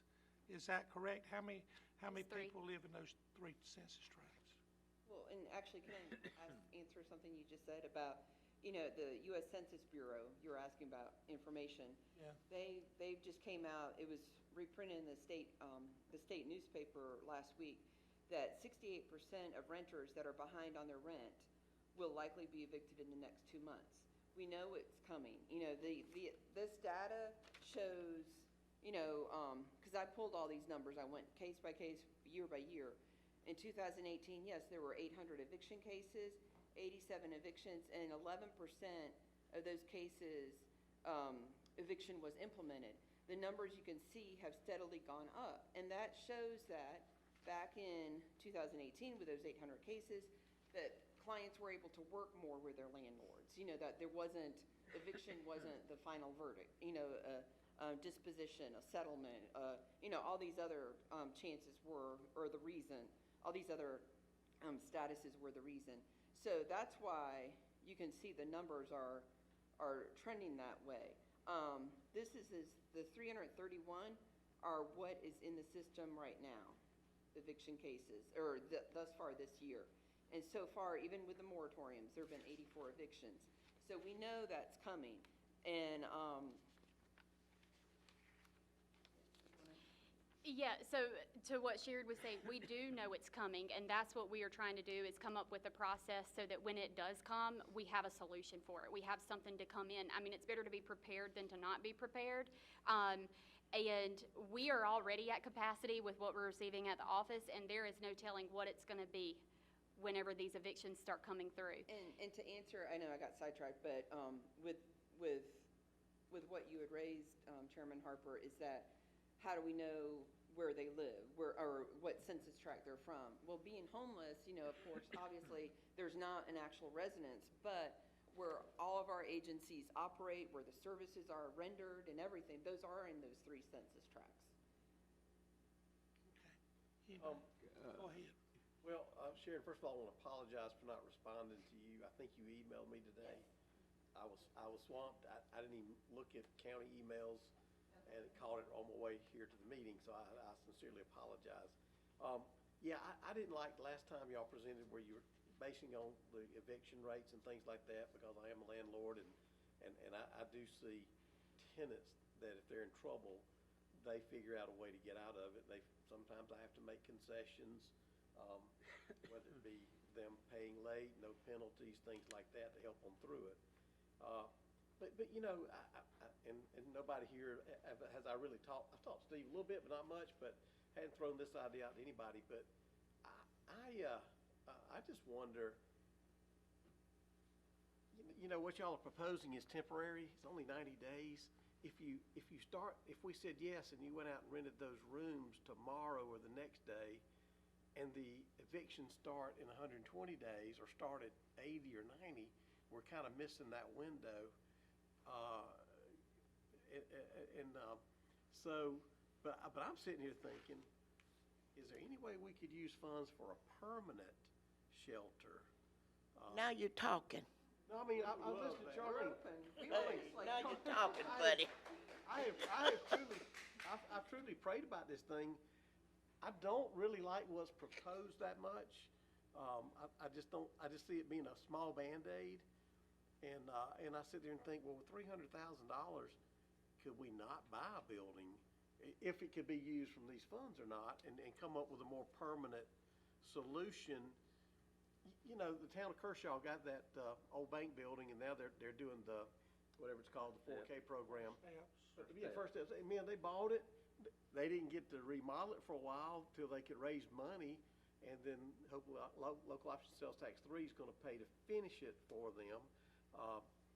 But we need something immediate. Well, sure, I know, but you know, I just. You know what I would like to hear you say?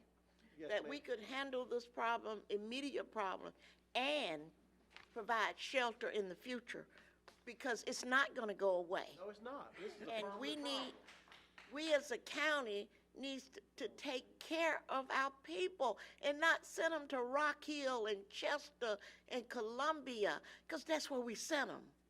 Honey, we agree in here, okay? Okay, you're preaching all to the right. choir. I agree sorry, with you. I'm sorry. I agree with you. I'm sorry. And so, but now, like with this program, I'm just wondering if, are you going to rent 20 rooms for 3 months and then it's over and done? Or are we, if we can modify the program where you rent 5 rooms to start with, but you know the funding amount is X number of dollars that could stretch out past like 120 days when the evictions. And you know, Alan, it very well may be, because we're saying 3 months, but that money, we could use it until it is gone, and that may be more than 3 months. This right here is a proposal that we're saying might happen. It's like a starting point for us to Have these conversations and get things moving. In reference to the census tracts, for the last 4 years, I have coordinated something called a pit count, point-in-time count, in which we actually send people out in the streets to look for homeless people. It's what HUD does, you know, to get the homeless numbers Right. throughout the country. 95 of the people we have found are in the census tracts identified. Leland, what's been the numbers over, so you've done the pit counts, you do them once a year? I know. Yes, they're done in January each year. And y'all are more than. Let me tell y'all what y'all want to do. Y'all want to go out with me? Please do. Please do. How are those numbers trending? Just They're increasing. They have increased, and I can't give you the exact figures. Okay. But they have increased over the past 4 years. Leland, tell them how we do that count, how you go out and you, in the middle of the night. I've read about it in the paper. Lancaster You does a need to great job covering it. experience it. It's an experience. I've done Sure it is. I mean, So, but to answer your question, Mr. Blackman, because I think I know where you're going. With the point-in-time count, this past year, there were 71 individuals that were identified. But that's a point in time. It doesn't count, it doesn't, you know, it's not a period of time. It's a point in time. Yep. But what I will say is we have just recently started implementing, intaking and implementing the process through what is called the HMIS, which is the Homeless Management Information System. Where before we didn't have that, because a lot of times in order for you to have that, you have to have a shelter so that you can identify these people and intake them into that database. It's a national database. We still don't have a shelter, but we were able to get in there. So we've been able to start identifying those clients that we're seeing, at least get them in the system, because a lot of the clients that we see are not already in the system because they live in Lancaster County and we don't have a shelter for them to go If to. this proposal was approved, you talked about the woman that came in, she needed to get at least another night at the Super 8. Will we be able to help people like that with this proposal? Or is this proposal strictly renters getting evicted? So I'm just kind of confused on That's what. what the initial proposal was eviction. That's what I was. I kind of skimmed this, and it looks like they've kind of softened up on that, where it could be more than just rental eviction. Well, maybe? ultimately, eviction was the reason why this got brought up, was because we were seeing so many families evicted. But what we're seeing is that families have been prior evicted due to effects of COVID-19. So they may have been evicted this time last year because they lost a job or lost income. So they've been living with family members. And now it may be where it's time for them to move on. It's time for them to find their own home. But there's also no program here that supports deposits. And people who are, if they have a job and living income to income, paycheck to paycheck, they're not going to have funds for additional emergency funds for deposits. And their deposits aren't the same as our deposits would be, like $300 to start, a deposit for electricity, probably with someone with not a stellar credit rating, is obviously a lot higher. But one of the things too is, in that proposal, it was a main part of that proposal was for case manager funding.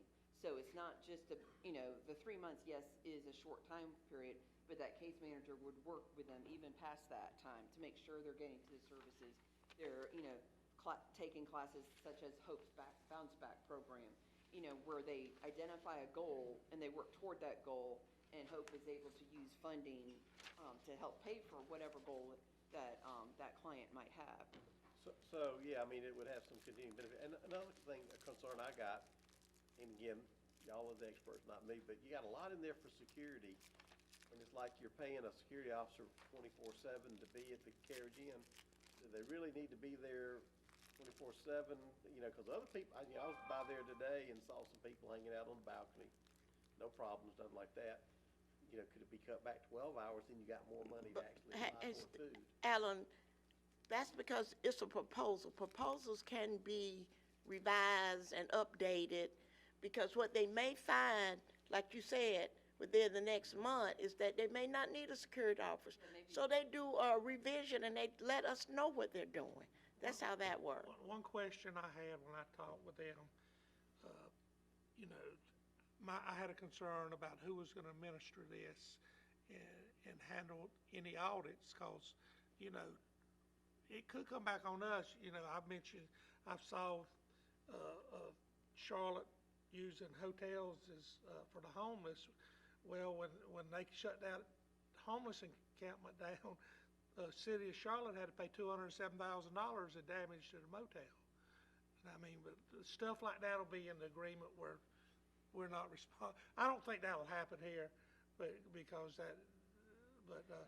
can tell you but they assured me that they do all the paperwork, because they all the federal grants and all that. Yeah, and United Way will be the physical managers of it. And United Way is very, they are good stewards of money, because they fund other nonprofits, and we have to be good stewards of that money because they audit us.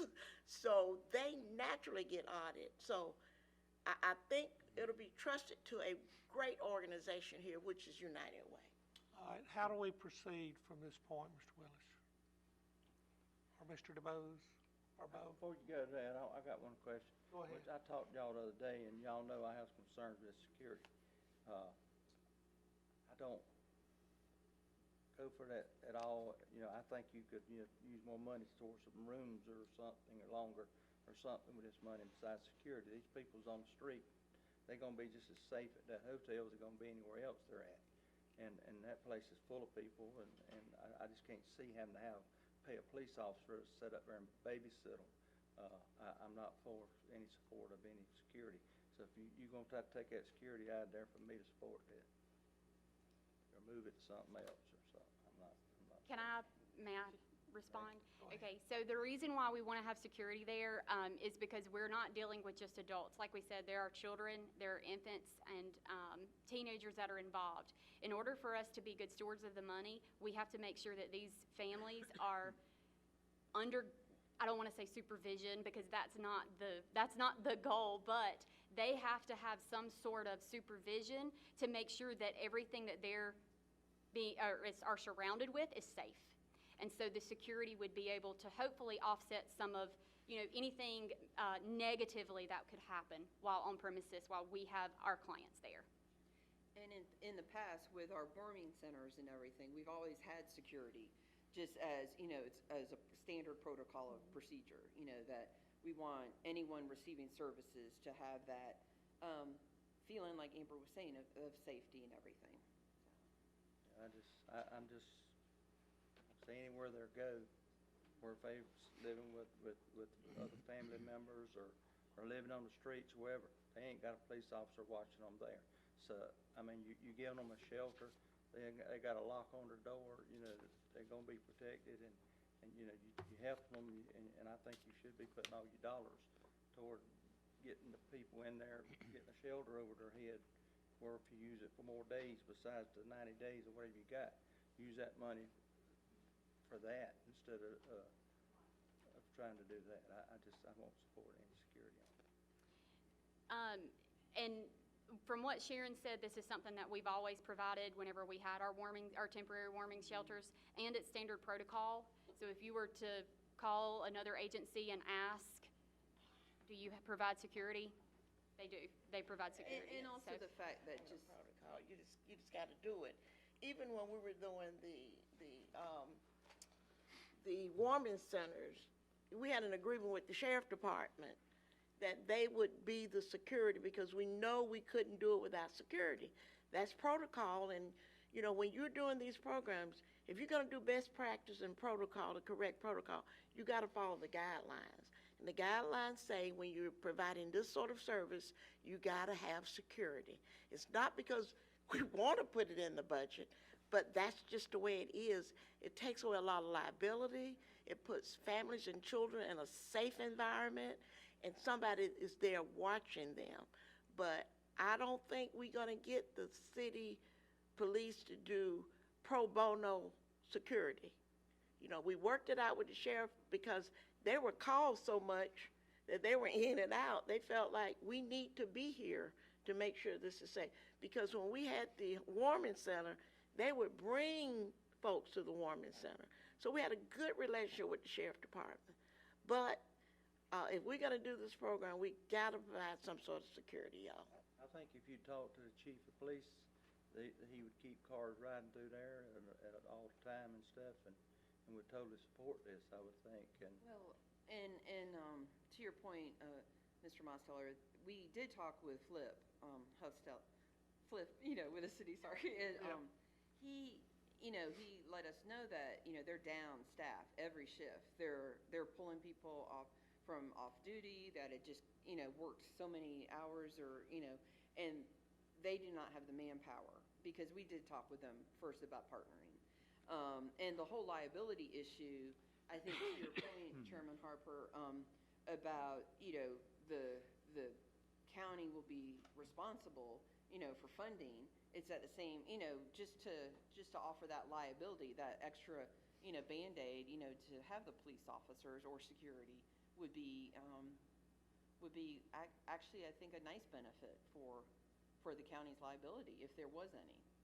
Should be. I mean, I'm not putting the county in any liability. This is going to be y'all. Yeah, it's not any liability on the county. This the county. No, I know, but I was just saying, to make sure that we are doing what we need to do. Yeah, we want to make sure, yeah. If this moves forward, there'll be an agreement. Is that how it'll work, Mr. Willis or Mr. DeBose? Yes, sir. If this moves forward,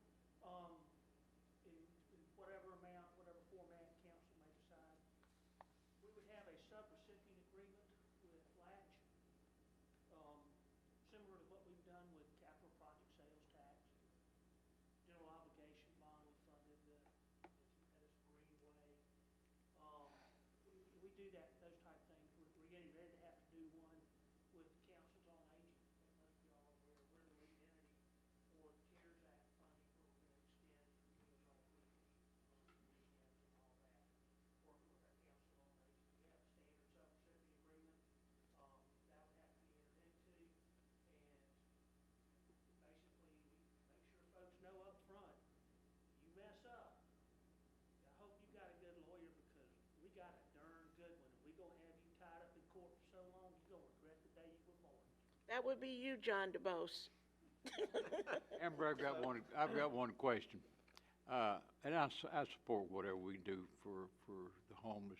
I do, and whatever we decide here, I'll certainly support it. But I am curious about the age of people. You say there's families. Is there fathers involved? Sometimes.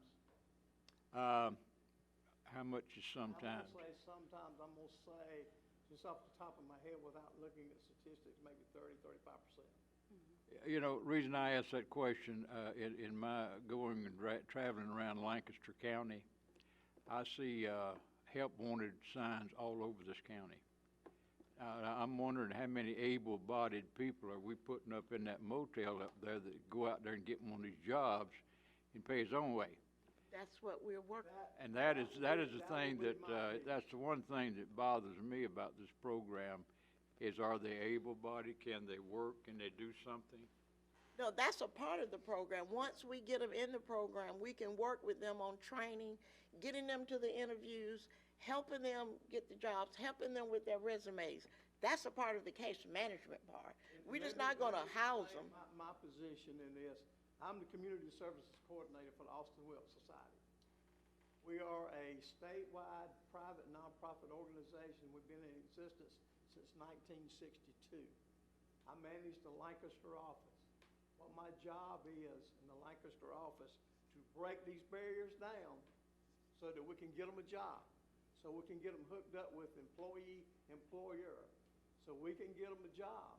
But once we do that, we continue to monitor them to see what they're doing. My recidivism rate speaks for itself. People who don't enter a program like this, people who commit crimes, they have a 26% of recidivism. You enter my program, you work the program like you're supposed to, my recidivism rate is less than 5%.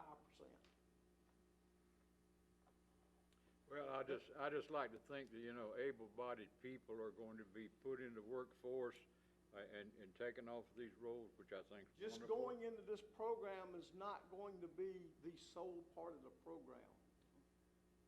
And I wonder about the people before this thing happened, before they were evicted, before they came close to eviction, did they not get government assistance some way?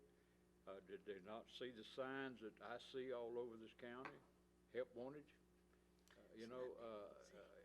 I have a program right now in place, certified by the National Restaurant Association, to put a person in a 3-day program and teach them how to work in a restaurant. I got that ready to go right now. Mr. Honeycutt, to answer your question that you had, we are able to connect these people to all the additional resources so that they can further themselves. The shelter piece is the only thing that we're missing. If we are able to provide them the shelter piece, we can connect them and continue to connect them to those resources that help them get back on their feet. To speak on about the stimulus, yes, these families may have received the funds. We won't know until we assess their situation to see what that's like. Did they receive it? We have seen where a lot of our homeless clients who were evicted before those stimulus checks came, they never received it. We also have a VITA program, which is a free tax service program through United Way. There were several clients who came to us just to file so that they could receive their stimulus check because they never received it whenever it went out the first time. So we are seeing that. That is also something we would be able to help these clients do. If they have not received the stimulus, we could try to get them their stimulus check. But we can't do that if we can't provide them somewhere to go. That's very good. I appreciate what you do. I appreciate what you're trying to do to help them. I support you 100%, so long as they're trying to help themselves. Absolutely. And this program puts some responsibility on them as a client as well. We are not letting them stay here for nothing. If they are in our program, we will have a site manager and a case manager there, making sure that they're taking the appropriate steps moving forward, making sure that they are getting in contact with Leland, making sure that they're finding employment, or making sure they keep employment if they've already got an employer. Or child or child care services. You know, we've seen families who have lost their job and pulled their child out of child care services because that's a way that they could leverage funds and save. They need to reach those resources again. They need to get back connected in order to gain sustainability. So this program is not just for people getting evicted. You could help with this program, with the federal money, anybody that's in those districts that end up homeless. I mean, it's not just somebody's being addicted, right? Becca's saying. Right, right. As long as, I'm good, just, if it was all predicated on just evictions, I wouldn't support y'all with this proposal. No, and that's If you can help how- these others, you got my support. Forgive all my suggestions, y'all just do the best you can. All right, I agree with Mr. Blackman, but you need to remember one thing that he said. This is it's a great little program, but in 3 or 4 months, you're gonna run out of money. I don't know how council will vote on this, but it sounds like it might go. But he mentioned the fact of council possibly contributing to a homeless shelter. Well, I mean, but that's, you need to take into consideration if this is the way you want to go, or would you rather see these funds used for something? That's just a possibility. I don't know if it will qualify, but I mean, that's just something before you really get started. I mean, that you might want to look at because. So, Mr. Harper, ultimately, the ultimate goal, I believe, is to create a permanent shelter.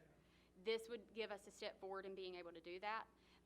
Now, if we can implement a permanent shelter in the same time frame that we can make this accessible, I think we're talking. But that's something, I don't think that there's, I don't think that's something immediately. That's just a food for thought, because,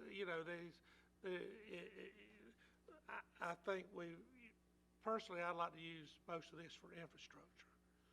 And, buildings, more infrastructure, but I wouldn't be a vote to kill this.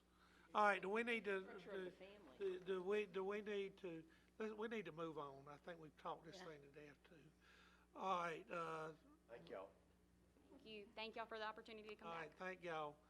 Mr. Willis, what do we need?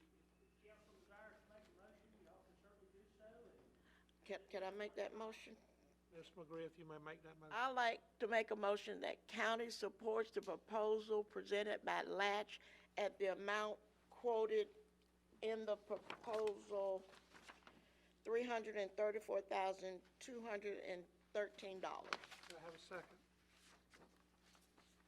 Second, somebody? I'll second it, and then I want to make an amendment to that. Yeah, I do too. Okay. All right, we got a motion from approval from Ms. McGriff. Got a second from Mr. Blackman.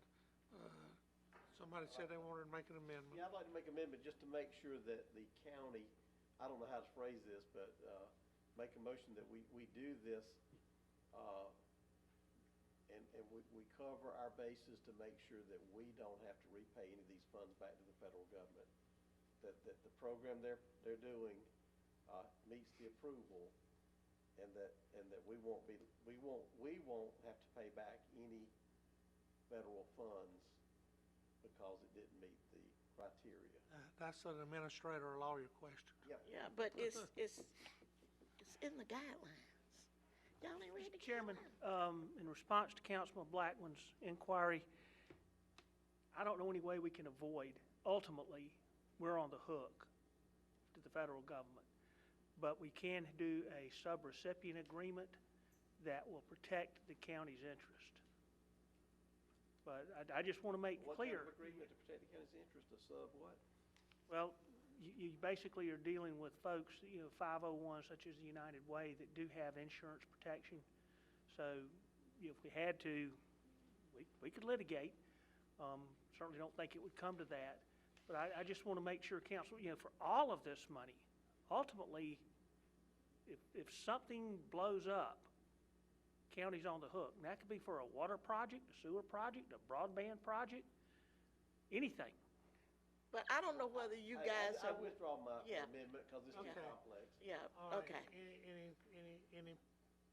Anybody else want to make any amendments? Mr. Chairman, I would like to make an amendment that we look closely at this security.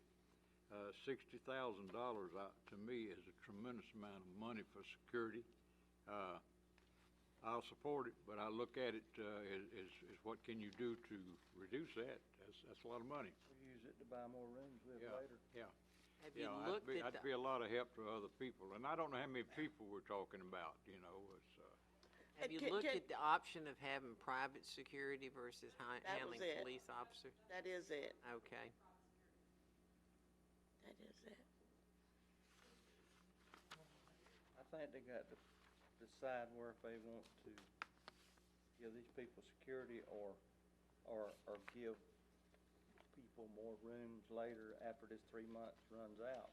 They would have $59,400. It'd buy a lot of rooms for people to continue to Because the stay. one question I asked, I said, is this it? Because the first time this was brought to us, in citizens' comments, somebody mentioned like $1.4 million, and I was assured that this is the total cost of the program.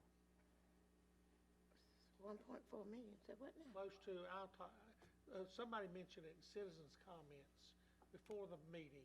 Oh. But we're limiting this to 334, 213, right? Yeah, Based on That's in the proposal. All right. Any more discussion?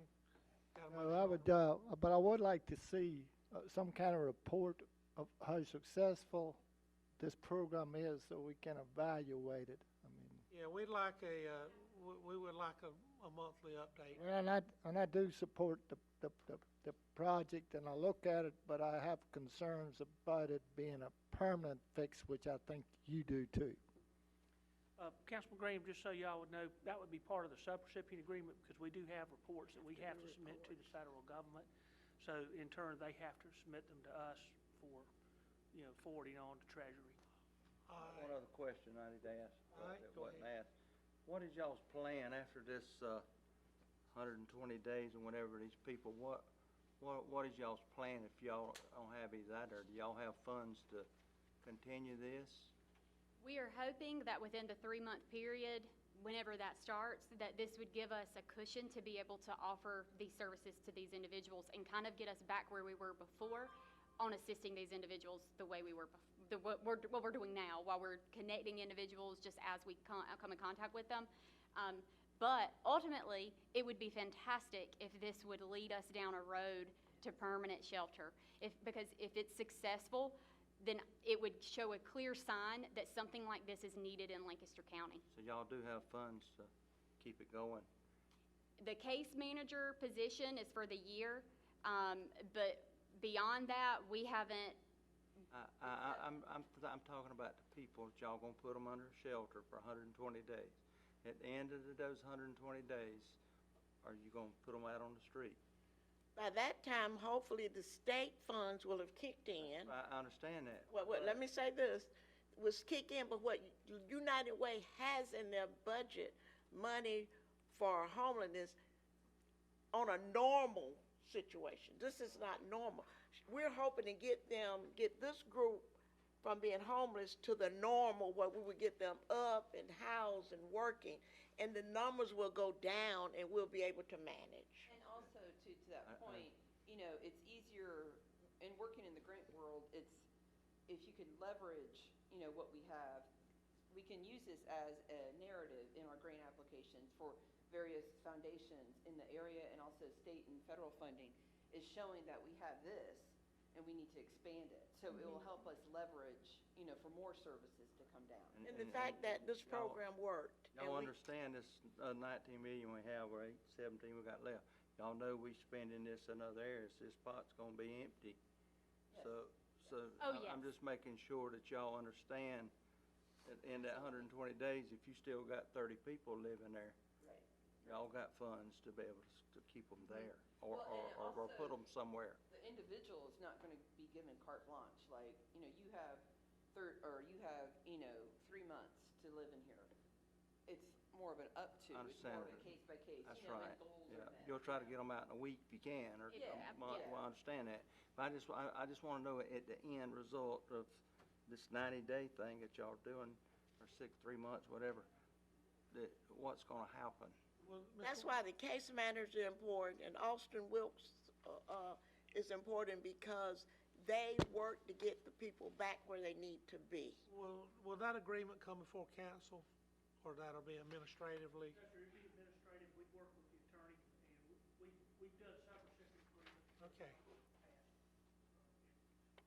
All right, but if anybody wants to see it, it is available, it's public information. Oh, yeah, public record. Okay, Mr. Chairman, I withdraw my amendment about the security. Mr. Graham here, his comment about getting a complete inventory of what's going on for a month is satisfactory to me.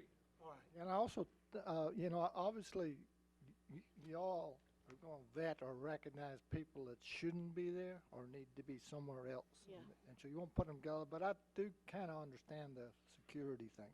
Each individual will be closely screened, and part of what my piece of the puzzle is, so to speak, is, and I tell them up front when I deal with them, you tell me what you want to tell me, but I'm going to verify everything you tell me. One second, you can go home. You could have left, I've told them before, y'all don't have to hang around. I need to make myself a little clearer. So, in the future, start raising the hand, because, I mean, we good. All right, thank you. Thank you.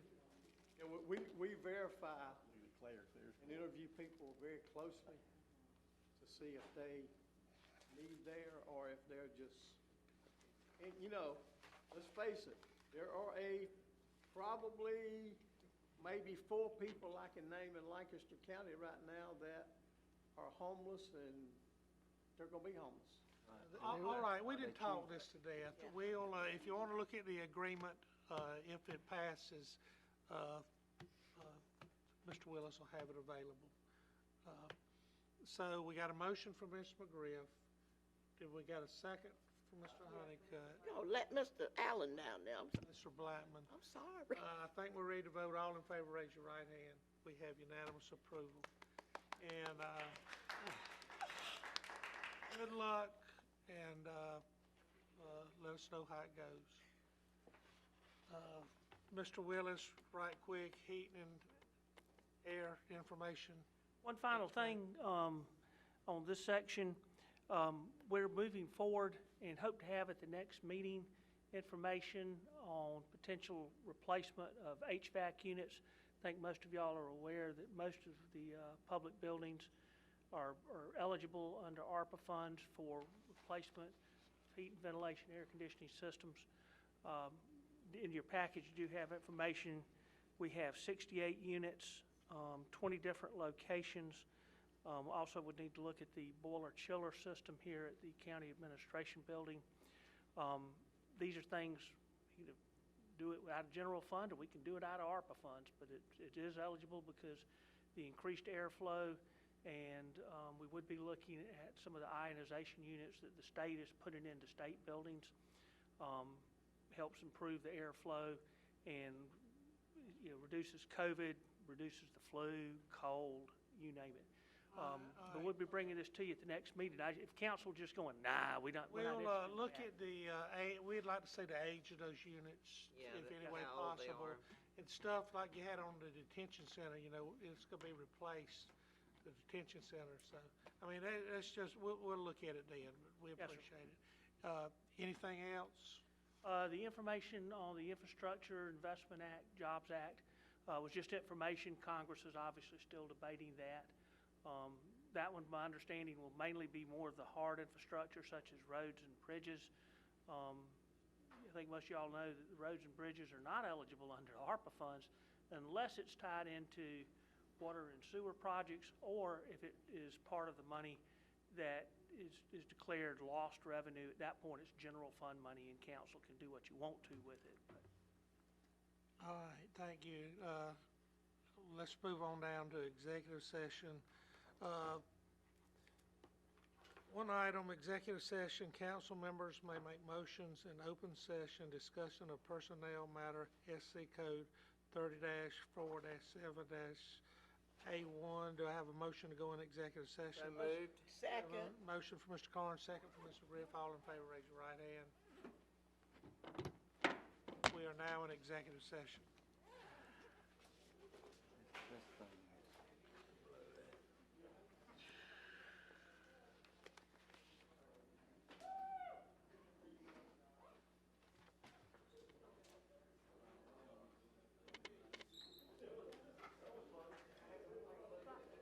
Have a good evening, sir.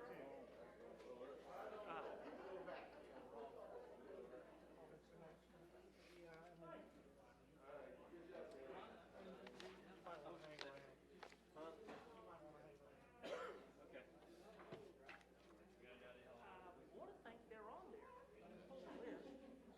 Because I can tell you my office, my new office. I get, I made them earn that. Under 75 degrees. Really? I give them. We can give them money, we need to say that. Normally, when you get done with three finals, Monday night, I'll do three finals. We'll talk about that. Might be a little delay. EMS one, that's the page. I'll get them to add that. Yeah, some of those old units. Find us a job, man. Adding, why not, let's just see. I know, I'll see you soon. Thanks. I think I'm gonna send you another request for some more food. I'd like to cook something for the staff, and I'm gonna take some over to dispatch because all the crap we've been giving them, they've acting like champs. So if you don't mind. Perfectly okay. Email, I'll copy Kathy. Okay, cool. Okay, have a good one. I didn't do anything, it's those folks up there. You're a big piece to it, though.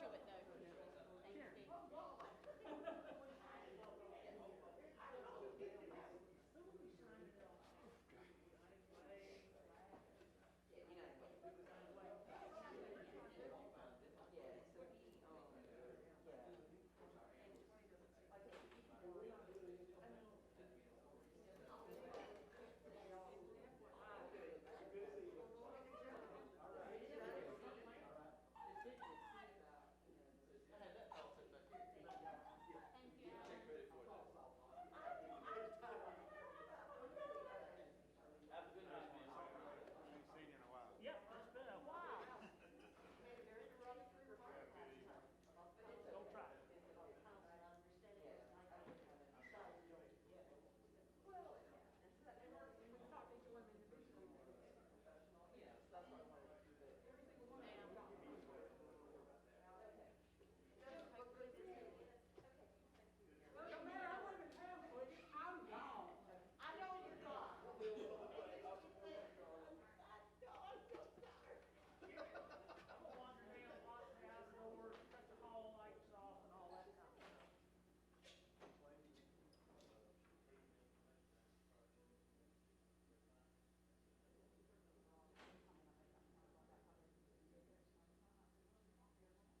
did it, Craig, we did it.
might just plug it in when I get here.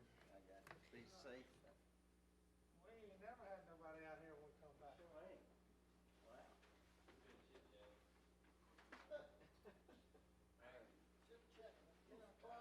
Got our editor right here.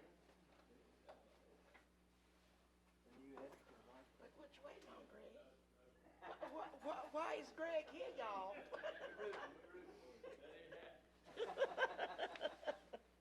Greg says that's not in his foreseeable. No, we don't want you to leave doing what you do here.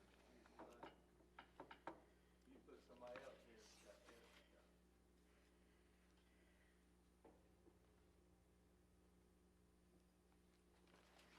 Share, I'm gonna leave this at the desk right here. This big, whatever it is, big pile of paper. All right, you ready? I'd like to call this meeting of Lancaster County Council back to order. Do I have a motion to come out of executive session? So moved. Second. Who made the motion? Mr. Blackman made the motion. Who made the second? Mr. Mostella. All in favor, raise your right hand. During executive session, no motions were made, no votes were taken. All right, Now, go ahead. Mr. Chair, I'd like to make a motion that Lancaster County Council take action to hire Dennis Marstall as Lancaster County Administrator and direct and authorize the county labor law attorney, Chris Johnson, to negotiate the contract with Mr. Dennis Marstall on behalf of Lancaster County and in accordance with Lancaster County Council's instructions. Second. All right, we got a motion from Ms. McGriff, second from Mr. Carnes. Any discussion? All in favor, raise your right hand. We have unanimous approval to work on a contract of employment for Mr. Dennis Marstall. Is it I'm sorry. Marstall or Marstall. Marstall. And as the next county administrator, he will plan on starting October the 18th. Steve, look like you smiling All out right, there. Now, I'm looking, do I have a motion to adjourn at 10:03? Mr. Chairman, I make a motion, we adjourn. I have a motion from Mr. Honeycutt to adjourn. Do I have a second, please? I second that A second motion. from Mr. Thank you, Carnes. Brian. All in favor, raise your right hand. We have unanimous approval to adjourn. This meeting is adjourned. Can't think I was out catting around.